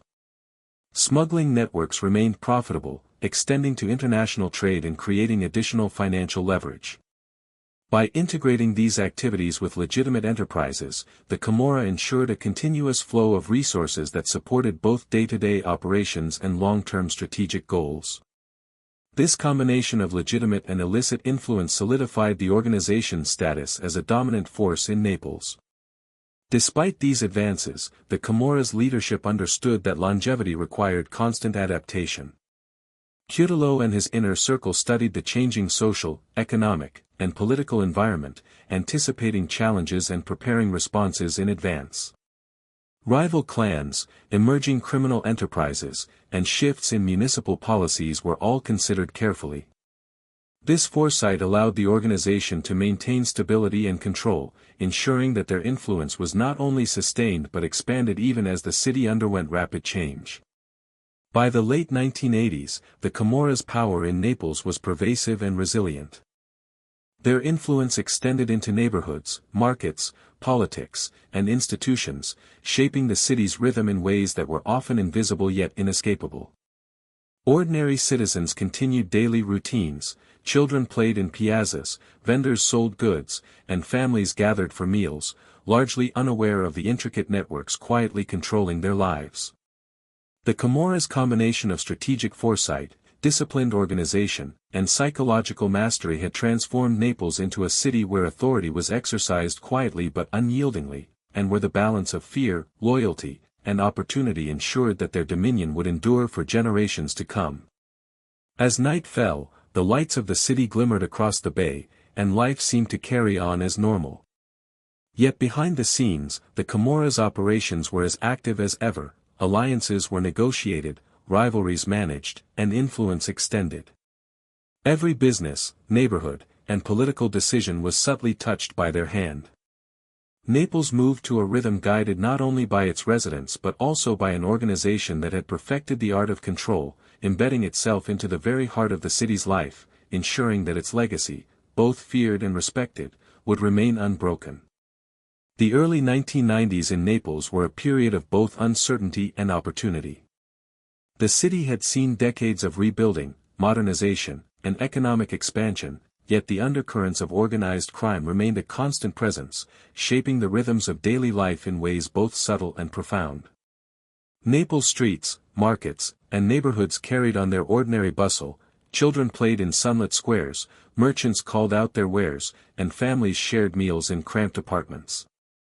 Yet beneath this surface, the Camorra had cemented itself as a pervasive, nearly invisible force, capable of influencing commerce, politics, and society with a quiet but unyielding authority.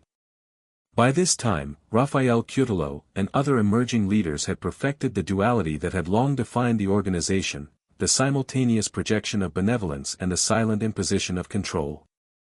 Cutolo understood that power was as much about perception as it was about action. Acts of generosity, protection, and visible leadership fostered loyalty and dependence, while selective enforcement, intimidation, and violence maintained obedience and reinforced the consequences of betrayal. For ordinary citizens, this duality created a complex relationship with the organization, a mix of fear, respect, and reluctant reliance that intertwined with nearly every aspect of life. The Camorra's economic influence had grown even more sophisticated during this period. Construction, real estate, transportation, and emerging industries were carefully monitored and controlled. Contracts and resources were funneled through loyal allies, while smuggling networks continued to provide financial leverage and operational flexibility. Even ostensibly legitimate businesses were often part of the broader network, serving as conduits for financial gain, influence, and information. This intricate web allowed the organization to operate with remarkable discretion, appearing invisible while guiding the flow of wealth and power across the city. Internal dynamics within the Camorra remained complex. Rival clans, ambitious subordinates, and emerging criminal enterprises presented constant challenges. Cutolo, however, had learned to manage these tensions with a combination of diplomacy, strategic threat, and decisive enforcement. Loyalty was meticulously cultivated, and those who deviated from the organization's expectations were swiftly neutralized. This careful balance ensured stability while maintaining the appearance of unity, allowing the Camorra to project strength without succumbing to internal chaos. Politics continued to be a critical arena for influence. Local officials, seeking stability and support, relied on the organization's networks for votes, compliance, and the smooth execution of municipal projects. Elections were subtly manipulated, contracts were steered toward allied businesses, and social services were discreetly shaped to benefit the organization's interests. For the broader population, Naples appeared functional and orderly, yet beneath this calm lay a system in which the Camorra's reach was absolute, guiding decisions, mediating disputes, and orchestrating outcomes with careful precision. The organization also maintained a carefully managed public image. Camorra leaders attended religious ceremonies, sponsored cultural events, and offered aid to those in need, reinforcing the perception of legitimacy. At the same time, they deployed fear and violence selectively, ensuring compliance and demonstrating the consequences of disloyalty. Ordinary citizens navigated this duality with caution, aware that survival often depended on understanding the organization's subtle rules and recognizing both its generosity and its potential for ruthlessness. During this era, the Camorra further refined its operational sophistication. Intelligence gathering, surveillance, and strategic planning became integral to decision-making. Leaders like Cutolo studied rival clans, emerging threats, and opportunities within both legitimate and illicit markets. By anticipating challenges and preparing calculated responses, the organization maintained a level of resilience and adaptability that few other criminal enterprises could match. This foresight allowed the Camorra to expand its influence while avoiding unnecessary exposure or destabilization. Social and economic inequalities in Naples provided fertile ground for the Camorra's continued dominance. Affluent districts often became arenas for subtle influence and manipulation, while poorer neighborhoods were tightly controlled through a combination of protection, coercion, and strategic intervention. This approach ensured that the organization remained relevant to all strata of society, embedding itself into the city's fabric in ways that transcended simple criminal activity. Residents learned to coexist with this quiet yet pervasive power, adapting their behavior, allegiances, and expectations accordingly. The Camorra's international connections also expanded during this period. Smuggling networks, trade routes, and financial alliances extended beyond Naples, creating additional sources of revenue and influence. These connections provided both operational flexibility and strategic leverage, allowing the organization to respond to local and regional challenges with calculated precision. Through a combination of local dominance and broader networks, the Camorra ensured that its reach was not only pervasive within Naples but also influential across the surrounding region and beyond. By the mid-1990s, the Camorra had fully evolved into a criminal enterprise that combined the traditional hallmarks of organized crime, violence, intimidation, and loyalty, with advanced strategic planning, economic influence, and political manipulation. The organization operated with a quiet authority, guiding the city's rhythms while remaining largely invisible to outsiders. Naples, vibrant, chaotic, and resilient, had become both the stage and the product of the Camorra's enduring mastery of power, strategy, and survival. Even as the city's streets glimmered with the energy of daily life, the Camorra's presence remained a constant, unseen force. Deals were brokered quietly, rivalries managed discreetly, and influence extended into every sector of society. Ordinary citizens continued their routines, shopping in markets, sharing meals, and engaging in community life, largely unaware of the intricate network silently directing the outcomes of their world. The Camorra had perfected the balance of fear, loyalty, and subtle guidance, ensuring that its dominion, though often hidden, would persist for generations, shaping Naples' destiny in ways both profound and enduring. In these years, Naples exemplified the delicate tension between normalcy and control, progress and corruption, visibility and invisibility. The Camorra had become an invisible architect of the city's life, shaping the flow of power, wealth, and opportunity with remarkable precision. And though many residents remained unaware of the full extent of this influence, their lives, choices, and fates were inextricably intertwined with an organization that had perfected the art of survival, control, and quiet domination over decades. The late 1990s and early 2000s marked a period of both consolidation and transformation for the Camorra. Naples had changed significantly over the decades. The post-war reconstruction, economic shifts, and social modernization had reshaped neighborhoods, commerce, and public life. Yet, amid these changes, the Camorra had proven remarkably resilient, adapting to evolving circumstances while maintaining its grip on the city's economy, politics, and social order.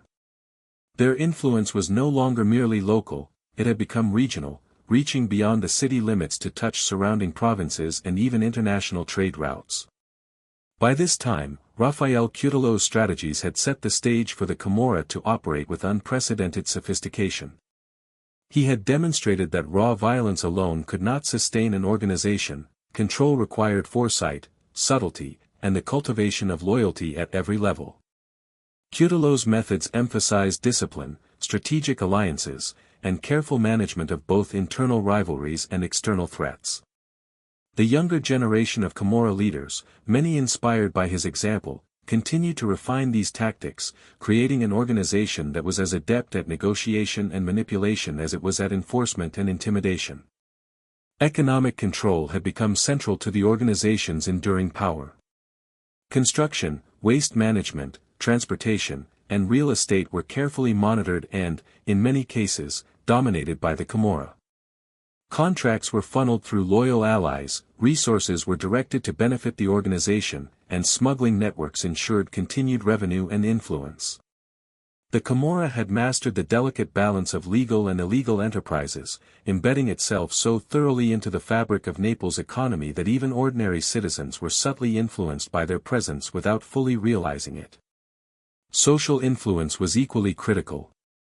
The Camorra continued to present itself as both protector and enforcer. In working-class neighborhoods, they mediated disputes, offered aid, and provided a form of social stability often absent from official institutions. In wealthier districts, their influence was more subtle, expressed through strategic alliances, discreet guidance, and control of key business interests. The duality of their presence, simultaneously visible and invisible, benevolent and coercive, allowed them to maintain control across diverse sectors of society. Internal management became increasingly sophisticated during this era. Rivalries that had once erupted into open violence were now often resolved through negotiation, strategic alliances, or calculated shows of strength.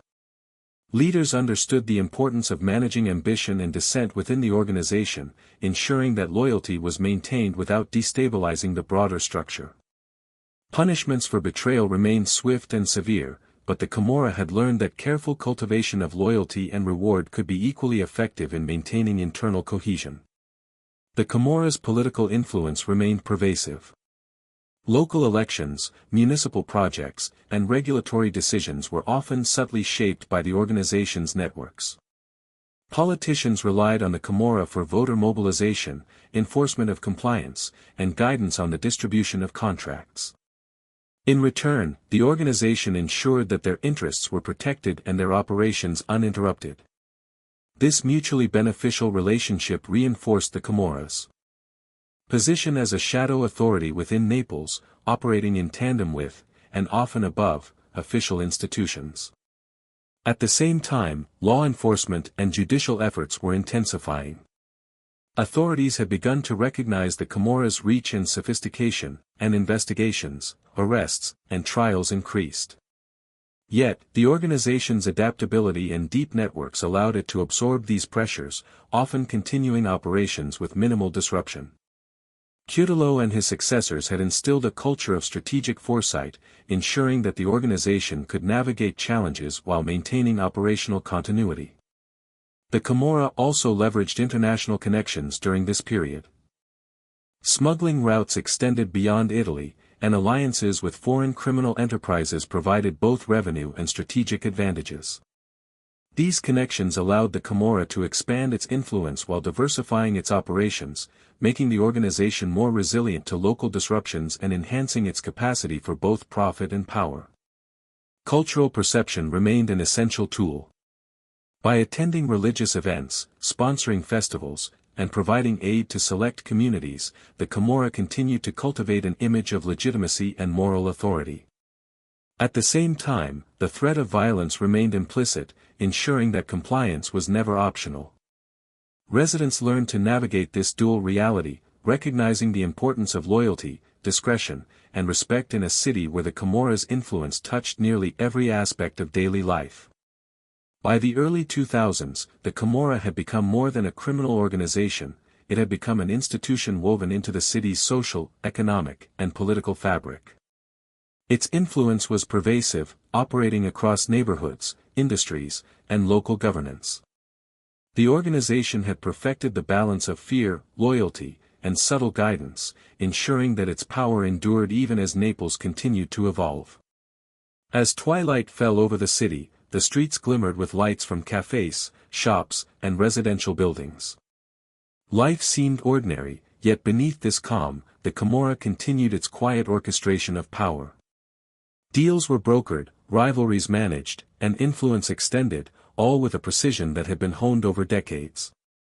Naples moved in rhythm not only to the actions of its residents but also to the silent, strategic guidance of an organization that had mastered the art of enduring control.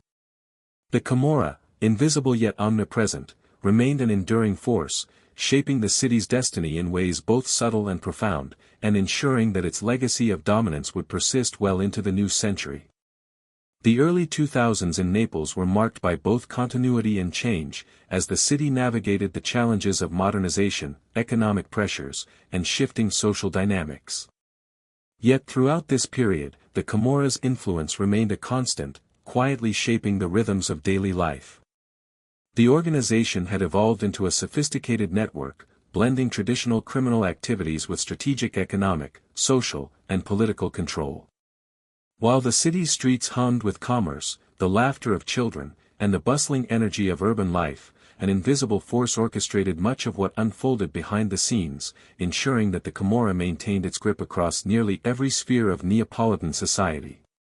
Under the strategic vision of leaders inspired by Raffaele Cutolo's legacy, the Camorra had perfected a duality that defined its power, a delicate balance of visible benevolence and hidden coercion. In working-class neighborhoods, the organization provided a semblance of order and protection, mediating disputes, supplying basic goods, and enforcing rules that the state often failed to uphold. In return, residents offered loyalty, discretion, and a tacit acceptance of the Camorra's authority. In wealthier districts, influence was more subtle, expressed through discreet control of businesses, labor unions, and municipal projects. This dual approach allowed the Camorra to maintain dominance while remaining largely invisible, embedding itself into the very fabric of daily life. Economic influence became increasingly sophisticated during this period. Construction, real estate, transportation, and waste management were key sectors in which the Camorra asserted control. Contracts were strategically awarded to allies, materials were funneled through controlled networks, and smuggling operations extended beyond the city to international markets. This combination of legitimate and illicit operations ensured a steady flow of revenue and influence, providing both financial stability and strategic leverage. By blending legal and illegal enterprises, the Camorra made it nearly impossible for outsiders to disentangle their influence from ordinary commercial activity. Internal management within the organization continued to evolve. Rivalries and ambitions were carefully monitored, with potential conflicts resolved through negotiation, selective enforcement, or displays of calculated strength. Loyalty remained paramount, and betrayal was met with swift, often brutal consequences. Leaders cultivated a culture in which obedience was rewarded with protection and opportunity, while dissent was discouraged through a combination of intimidation and calculated punishment. This balance ensured both stability and adaptability, allowing the Camorra to navigate challenges without fracturing under internal pressure. Political influence remained a cornerstone of the organization's power. Local elections, municipal contracts, and social services were often subtly shaped by the Camorra's networks. Politicians relied on the organization for voter mobilization, enforcement of compliance, and guidance on policy decisions. In exchange, the Camorra ensured that their interests were protected and their operations uninterrupted. This symbiotic relationship effectively made the organization a shadow authority within Naples, quietly directing outcomes while maintaining the appearance of civic normalcy. The Camorra's public image was carefully managed to reinforce authority and legitimacy. Leaders attended religious ceremonies, sponsored community festivals, and provided aid to those in need, presenting a facade of moral guidance and social responsibility. Simultaneously, the implicit threat of violence ensured that compliance was never optional. Citizens adapted to this dual reality, recognizing that survival and prosperity required both respect for the organization's authority and careful navigation of its invisible rules. International connections became increasingly relevant during this era. The Camorra leveraged smuggling networks and alliances with foreign criminal enterprises to diversify operations and increase revenue. These external links not only expanded economic opportunities but also enhanced strategic flexibility, allowing the organization to respond effectively to both local and regional challenges. Through these networks, the Camorra secured its position not just within Naples, but across wider geographic and commercial landscapes, reinforcing the organization's resilience and adaptability. Social and economic disparities in Naples provided fertile ground for the Camorra's continued dominance. While affluent districts experienced modernization and relative stability, impoverished neighborhoods remained susceptible to both coercion and protection. The organization exploited these contrasts, presenting itself as both a stabilizing force and an enforcer, a presence that was simultaneously feared and relied upon. This approach strengthened their influence across multiple layers of society, embedding the Camorra into the city's daily life and ensuring that its authority remained both pervasive and enduring. During this period, the organization also refined its operational sophistication. Surveillance, intelligence gathering, and strategic planning became integral to decision-making. Leaders anticipated threats, managed rivalries, and seized opportunities with a level of foresight that distinguished the Camorra from less organized criminal groups. This calculated approach allowed the organization to maintain dominance without drawing excessive attention, preserving both operational continuity and long-term strategic advantage. By the mid-2000s, the Camorra had achieved a remarkable degree of resilience and control. Its influence extended across neighborhoods, industries, and political institutions, shaping the economic and social landscape of Naples in subtle but profound ways. Residents continued their routines, shopping in markets, commuting to work, and participating in community life, largely unaware of the intricate networks quietly guiding many of their experiences. The Camorra had mastered the art of blending visibility with discretion, benevolence with coercion, and loyalty with fear, ensuring that its dominion would endure even as the city continued to evolve. As night fell over Naples, the streets glimmered with lights from cafes, shops, and residential buildings, and life appeared ordinary. Yet behind this calm, the Camorra's influence remained active and unbroken. Deals were negotiated, rivalries managed, and influence extended. The organization's careful orchestration of power, honed over decades, allowed it to remain a constant, shaping the destiny of the city with quiet precision. Naples moved not only according to the actions of its residents but also to the invisible guidance of an empire that had perfected the art of enduring control, ensuring its presence, authority, and legacy would persist for generations to come. The mid-2000s in Naples were a period of subtle but profound shifts, both in the city's social fabric and in the operations of the Camorra.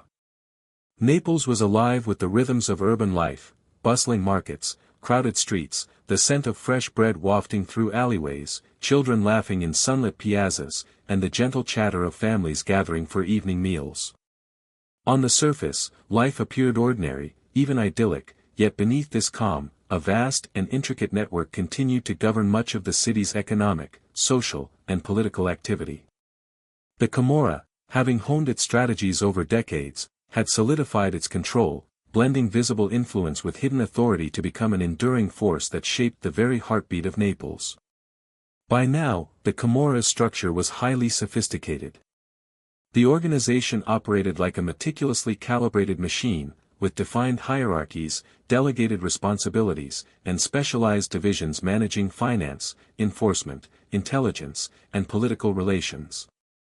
Leaders understood that survival required adaptability, foresight, and an almost surgical precision in decision-making. Every action was calculated, alliances were formed or dissolved, rivalries carefully managed, and opportunities exploited with strategic patience.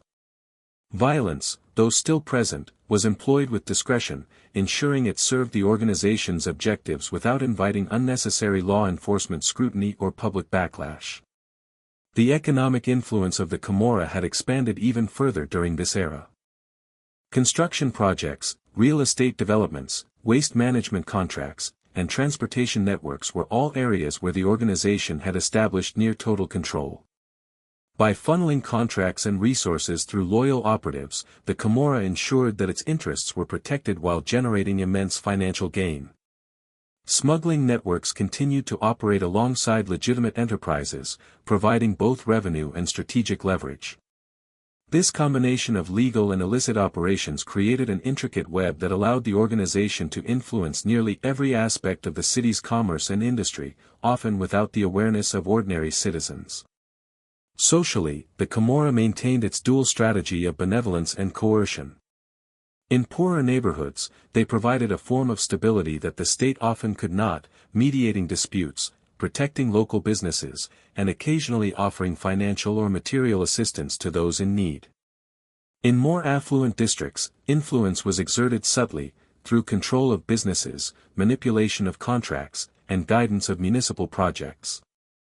This duality fostered a complicated relationship with the population. Fear and respect coexisted with dependence and gratitude.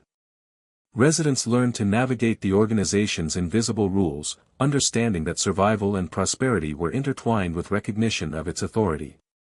Internal management remained a critical priority.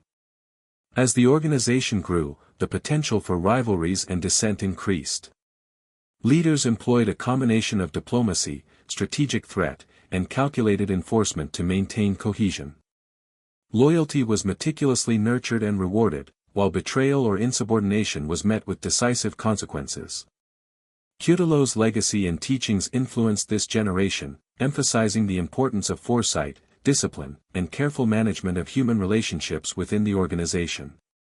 This internal equilibrium allowed the Camorra to operate efficiently, responding to challenges and opportunities without destabilizing its broader network. Political influence continued to be a cornerstone of the Camorra's dominance. Local elections, municipal contracts, and regulatory decisions were subtly directed through the organization's networks. Politicians relied on the Camorra for mobilization, compliance, and strategic guidance, while the organization ensured that its interests were protected. This symbiotic relationship created a shadow authority, allowing the Camorra to influence civic life while remaining largely invisible to the casual observer. The result was a city that appeared orderly on the surface but was carefully guided behind the scenes by an organization that had mastered both subtlety and power. International connections and alliances were increasingly important during this period. The Camorra's smuggling networks extended across borders, providing both financial gains and strategic advantages. Partnerships with foreign criminal organizations allowed the Camorra to diversify operations, manage risks, and expand influence beyond the city's limits. These international links not only enhanced revenue streams but also provided the organization with intelligence, access, and operational flexibility that reinforced its dominance in Naples. Despite these strategic advancements, the Camorra remained ever vigilant. The threat of law enforcement, rival factions, and unexpected disruptions required constant surveillance, planning, and adaptation.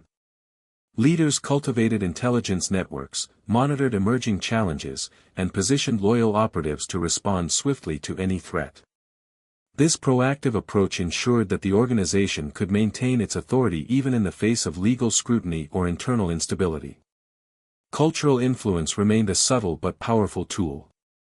The Camorra sponsored religious festivals, community events, and social aid programs, reinforcing an image of legitimacy and moral authority. This careful cultivation of public perception, combined with the latent threat of violence, ensured compliance and reinforced the organization's omnipresence.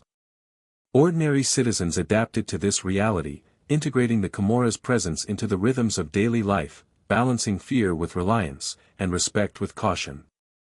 By the late 2000s, the Camorra had transformed into an organization that was simultaneously resilient, adaptable, and nearly invisible.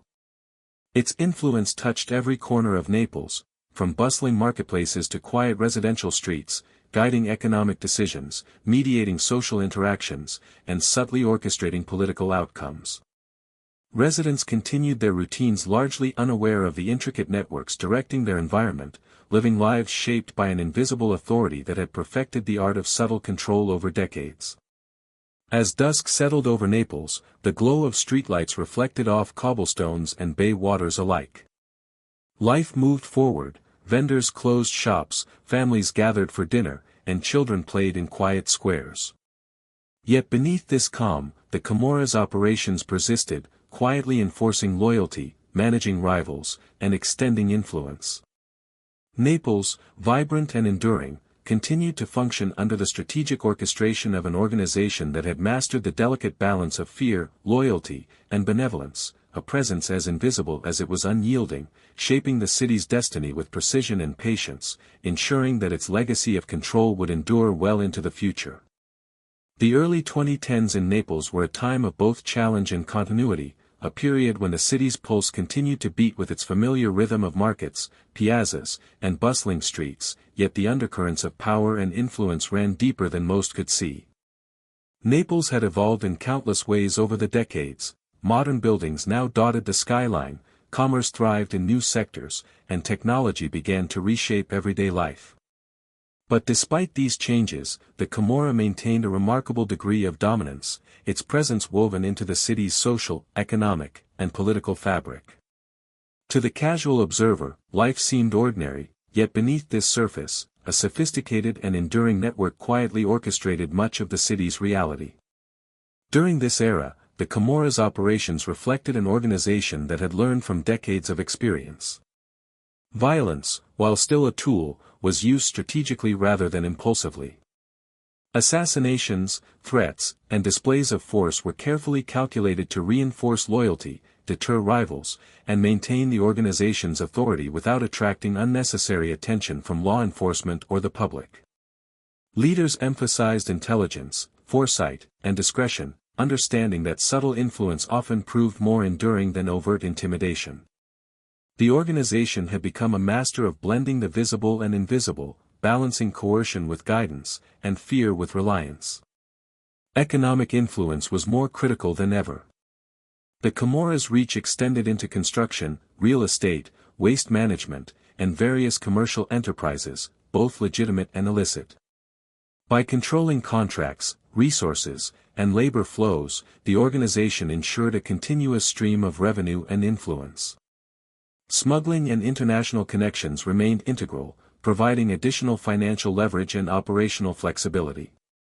These combined strategies allowed the Camorra to adapt to economic fluctuations, navigate legal pressures, and maintain a near-absolute hold over the city's financial ecosystem, often operating in plain sight while remaining largely undetected.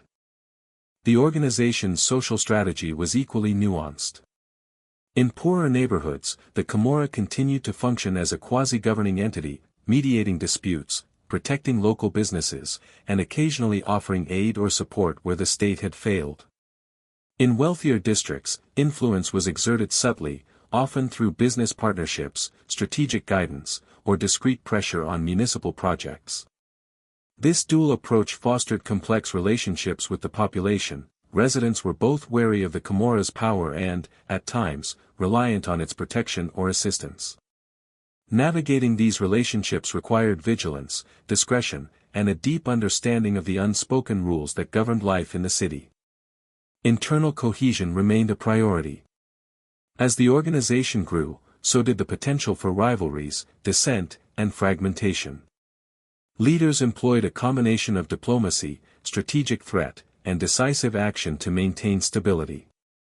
Loyalty was meticulously cultivated and rewarded, while betrayal or insubordination was swiftly punished. This careful management of internal dynamics ensured that the Camorra could respond effectively to challenges without losing the cohesion and discipline that had made it such a resilient force over decades. Political influence continued to be a cornerstone of the organization's power. Local elections, municipal contracts, and policy decisions were often subtly guided by the Camorra's networks. Politicians relied on the organization for voter mobilization, enforcement of compliance, and strategic advice. In return, the Camorra ensured its operations were protected and its economic interests maintained. This mutual dependency created a shadow authority that operated parallel to official governance, shaping the city's policies, priorities, and outcomes while remaining largely invisible to the general population. Technological advancements in this era presented both opportunities and challenges. The Camorra adapted quickly, leveraging communication technologies for coordination, intelligence gathering, and operational security.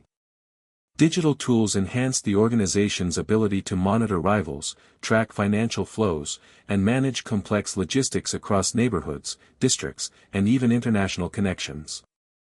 This modernization strengthened the Camorra's operational resilience, allowing it to maintain control in a rapidly evolving world while minimizing exposure to law enforcement scrutiny. Cultural influence remained an essential tool for reinforcing authority. The Camorra maintained a careful public presence, sponsoring festivals, religious events, and social programs that reinforced the perception of legitimacy and moral guidance. These visible acts of benevolence were always underpinned by an implicit understanding: compliance was expected, loyalty rewarded, and betrayal punished. Ordinary citizens, navigating the delicate balance between fear and reliance, learned to live within this framework, adjusting behavior to respect the organization's invisible yet pervasive rules. By the mid-2010s, the Camorra had evolved into an organization of extraordinary resilience, adaptability, and subtlety. Its influence extended across Naples, touching neighborhoods, industries, and political institutions alike. Residents continued daily routines, shopping in markets, commuting, and participating in social life, largely unaware of the extensive networks quietly guiding outcomes around them. The organization had perfected the art of blending visibility with discretion, coercion with assistance, and fear with loyalty, ensuring that its dominion endured even as the city continued to change. As night fell over Naples, the streets glimmered with the warm glow of lights reflecting off cobblestones and bay waters. Life moved forward. Families gathered for evening meals, children played in quiet squares, and commerce wound down for the night. Yet beneath this calm, the Camorra remained active, orchestrating alliances, resolving disputes, and extending influence with precision. Naples, vibrant and enduring, continued to function under the careful guidance of an organization that had mastered the delicate balance of power, discretion, and strategy, a presence as invisible as it was omnipresent, ensuring that its legacy of control would persist into the future. The late 2010s in Naples were a time of both subtle transformation and persistent continuity, a period in which the city's outward vibrancy masked the complex forces operating beneath its surface. Streets were alive with the usual rhythms, markets buzzed with activity, cafes overflowed with chatter, children ran through sunlit squares, and the scent of fresh bread and espresso filled the air. On the surface, life seemed ordinary, even peaceful, yet beneath this everyday bustle, the Camorra continued to exert a quiet but pervasive influence, shaping the city's economy, social dynamics, and political landscape in ways that most residents barely perceived. The organization, having honed its strategies over decades, had perfected the art of blending subtle control with the occasional display of authority, ensuring that its presence remained both invisible and undeniable. By this era, the Camorra had fully evolved into a sophisticated and adaptive entity. Violence, while still a component of its operations, was increasingly used selectively and strategically, reserved for situations where loyalty needed to be enforced, rivals deterred, or authority demonstrated. Leaders understood that the long-term survival of the organization depended more on subtle manipulation, economic dominance, and strategic alliances than on constant public displays of brutality. The balance between coercion and assistance, fear and reliance, had become the hallmark of the Camorra's enduring power. Economic operations remained at the core of the organization's strength. The Camorra controlled vital sectors including construction, real estate, waste management, and transportation. Contracts were awarded to loyal associates, resources were funneled through trusted networks, and smuggling operations continued to provide significant revenue streams. This integration of legitimate and illicit enterprises ensured not only financial stability but also strategic leverage over local and regional markets. By embedding itself into essential industries, the organization could influence the flow of wealth and resources in Naples, quietly dictating outcomes that affected thousands of residents without drawing overt attention. Social influence was equally nuanced and pervasive. In less affluent neighborhoods, the Camorra provided a form of governance where state presence was weak or ineffective, mediating disputes, protecting local businesses, and occasionally offering financial or material support. In wealthier districts, influence was exerted more discreetly, through business networks, labor arrangements, and subtle manipulation of municipal projects. This duality fostered a complicated relationship with the population. Residents simultaneously feared, respected, and relied upon the organization. Survival often depended on navigating these unspoken rules carefully, understanding both the opportunities and the dangers embedded in the Camorra's omnipresence. Internal organization during this period emphasized both stability and adaptability. Rivalries, ambitions, and potential fractures were managed through a combination of negotiation, calculated intimidation, and, when necessary, decisive enforcement. Loyalty remained paramount, rewarded with protection, opportunities, and social influence, while disloyalty or betrayal was swiftly punished. Leaders maintained a careful equilibrium, ensuring that the organization could respond to challenges without fracturing from within, preserving the discipline and cohesion that had defined the Camorra for generations. Political influence continued to be a cornerstone of the Camorra's authority.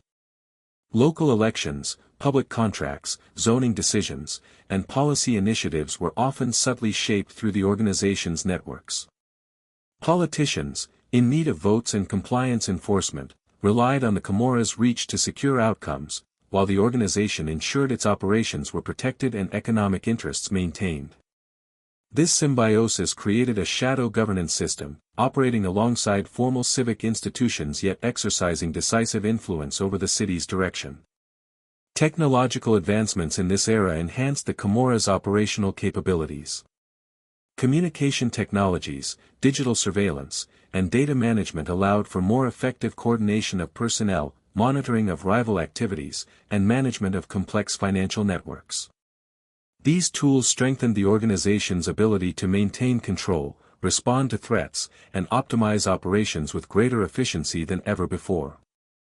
Modernization had become not only an advantage but a necessity, allowing the Camorra to adapt to a rapidly changing world while maintaining its secrecy and resilience. Cultural and symbolic influence remained integral to the organization's strategy. The Camorra continued to sponsor religious festivals, social events, and community programs, reinforcing a public image of legitimacy, benevolence, and moral authority. These visible acts of influence were carefully balanced by an implicit threat: compliance was expected, loyalty rewarded, and deviation punished. Citizens navigated this complex environment with caution, integrating the Camorra's invisible rules into their daily lives, balancing fear with dependence, and respect with discretion. By the late 2010s, the Camorra's presence had become a quietly dominant force in Naples.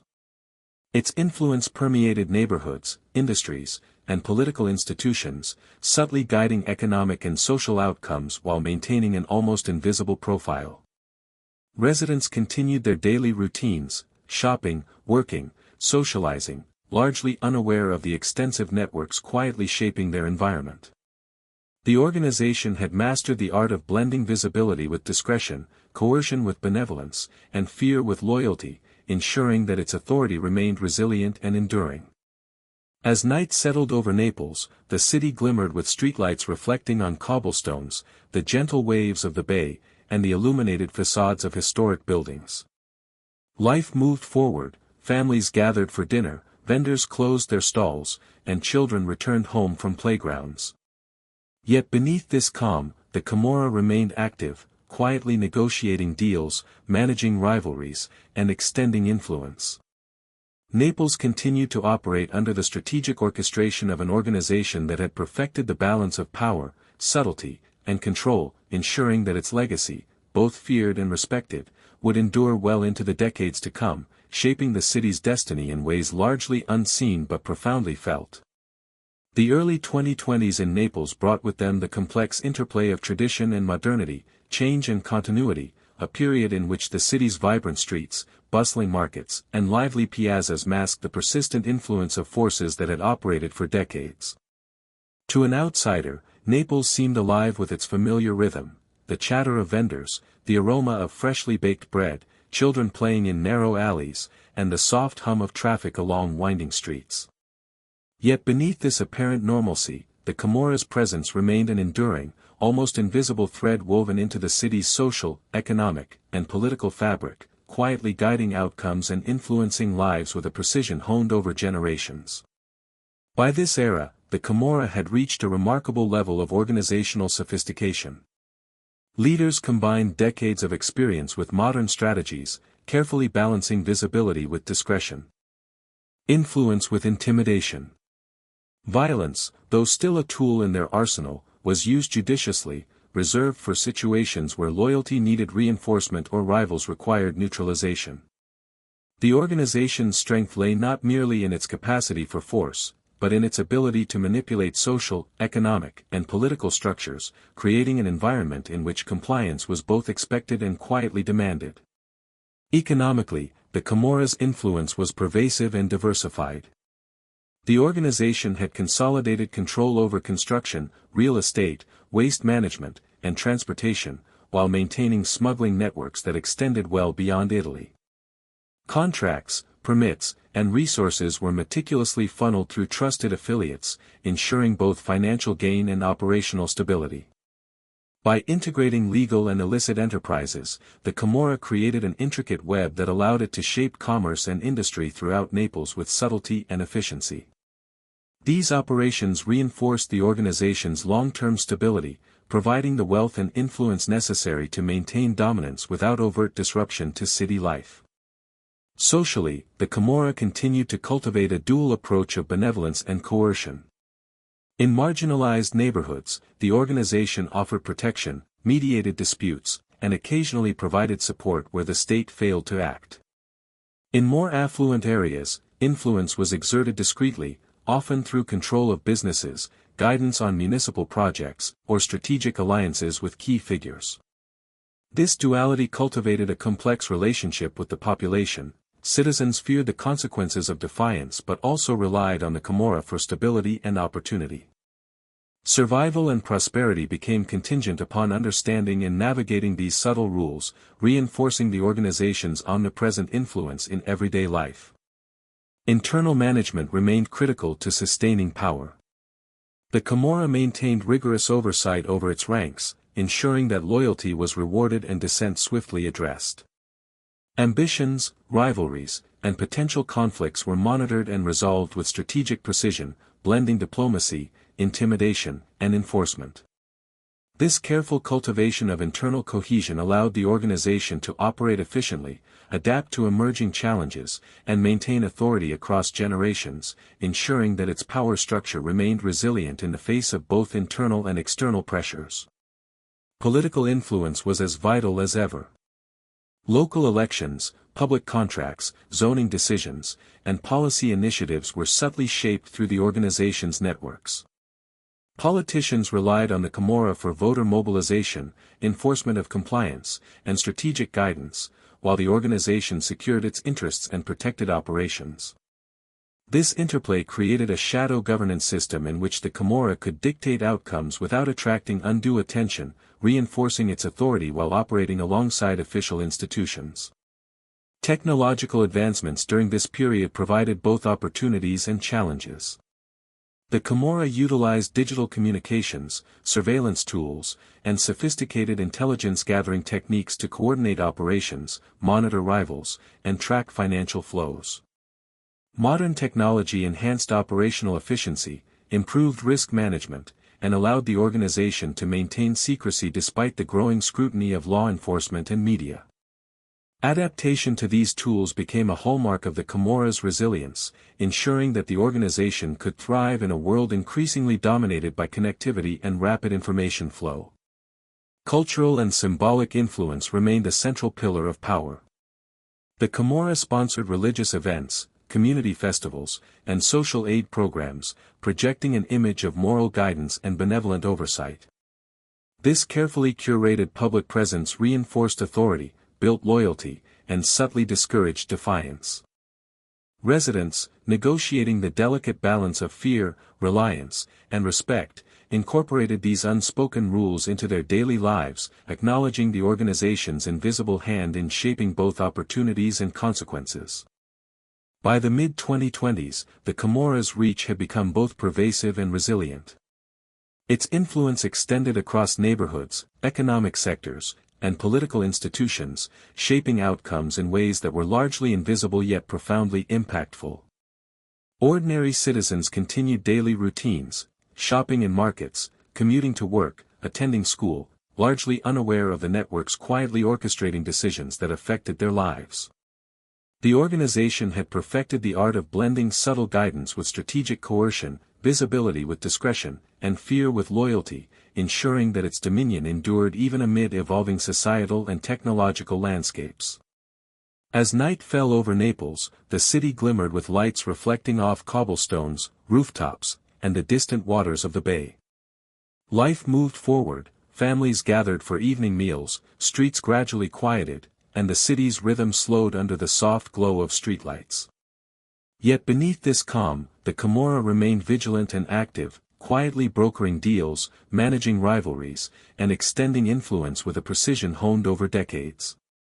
Naples, vibrant, resilient, and layered with history, continued to function under the subtle orchestration of an organization that had mastered the delicate balance of control, discretion, and power, a presence that, though largely unseen, shaped the city's destiny with enduring and silent authority. The mid-2020s marked a period of reflection, consolidation, and enduring influence for the Camorra, a time when the city of Naples continued to thrive on the surface while beneath its streets, alleys, and piazzas, the organization maintained its quiet but pervasive authority. Life in the city flowed with its familiar rhythm, markets bustled with the sounds of vendors calling out prices, the scent of freshly baked pastries and strong espresso drifted through narrow streets, children laughed and played in sunlit squares, and families gathered in cozy apartments to share meals. Yet, for those who understood the hidden layers of Naples, every transaction, every decision, every interaction was subtly influenced by the invisible hand of the Camorra, a network that had endured through decades of change, challenge, and opportunity. By this time, the organization had perfected a remarkable balance between visibility and discretion, benevolence and coercion, fear and loyalty. Violence, once the most conspicuous tool of power, had become a precise instrument, deployed only when necessary to enforce obedience, eliminate threats, or demonstrate authority. More often, control was exercised through economic influence, social networks, and political manipulation, allowing the Camorra to maintain dominance without attracting overt attention. Leaders understood that true power was not about constant confrontation but about shaping circumstances in ways that made compliance almost instinctual, embedding authority into the very rhythms of daily life. Economically, the Camorra's reach was both deep and diversified. Construction, real estate, waste management, and transportation were firmly under the organization's influence, with contracts, permits, and resources channeled through loyal operatives. Smuggling operations continued to provide substantial revenue, both domestically and internationally. This sophisticated integration of legitimate and illicit enterprises allowed the organization to exert influence across nearly every sector of Naples' economy. Businesses large and small, from street vendors to multinational operations, often operated within a framework subtly guided by the Camorra, ensuring that the organization's interests were protected and its financial power sustained. Social influence remained equally nuanced. In marginalized communities, the Camorra continued to act as a form of quasi-governing authority, mediating conflicts, offering assistance, and providing protection where public institutions fell short. In wealthier districts, influence was more discreet, exerted through business partnerships, municipal projects, and strategic alliances. This dual strategy created a complex social fabric in which fear, respect, and reliance coexisted, shaping behaviors and choices in ways that reinforced the organization's enduring presence.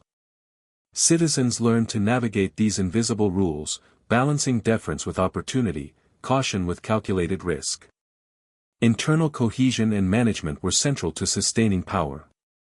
Leaders carefully monitored ambitions, rivalries, and potential sources of dissent, blending negotiation, strategic intimidation, and selective enforcement to maintain unity. Loyalty was rewarded with protection, influence, and opportunity, while disloyalty was met with swift and decisive consequences. This balance allowed the organization to remain resilient across generations, adapting to new challenges while preserving the discipline and structure that had long been its foundation. Political influence was as critical as ever.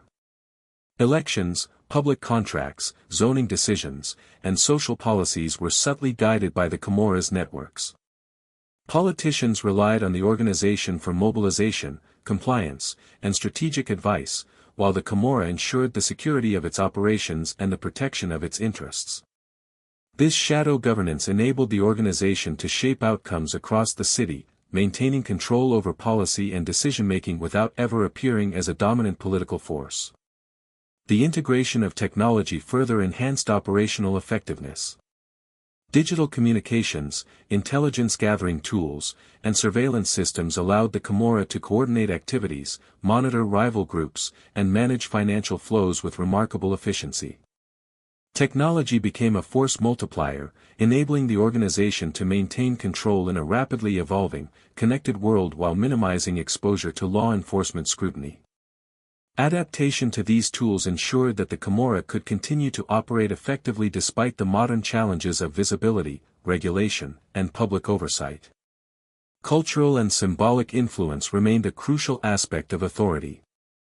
Sponsoring religious events, festivals, and community programs allowed the Camorra to project an image of benevolence and moral guidance, reinforcing legitimacy while subtly asserting dominance. Residents internalized these acts, understanding that participation, respect, and compliance were expected.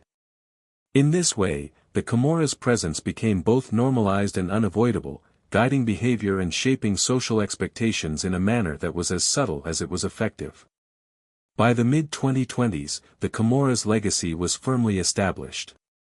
Its influence extended across Naples' neighborhoods, industries, and political institutions, quietly shaping outcomes while maintaining a near-invisible presence. Residents continued their routines, shopping, commuting, attending school, and socializing, largely unaware of the extensive networks orchestrating the framework of their daily lives. The organization had perfected the delicate balance of subtle guidance and strategic enforcement, ensuring that its authority remained resilient and enduring even in an era of modernization, globalization, and evolving societal expectations. As night descended over Naples, the city glimmered with streetlights reflecting on cobblestones, historic buildings, and the calm waters of the bay. Families gathered in homes, children slept after playful afternoons, and the streets gradually quieted, yet the Camorra remained active and vigilant. Deals were brokered, rivalries monitored, and influence extended with the precision of a centuries-old mechanism. Naples, rich with history and culture, continued to thrive under the subtle orchestration of an organization that had mastered the art of enduring control, blending fear, loyalty, benevolence, and discretion into a quiet authority that would persist for generations. The Camorra's story, etched into the very fabric of Naples, was a testament to endurance, adaptability, and strategic mastery.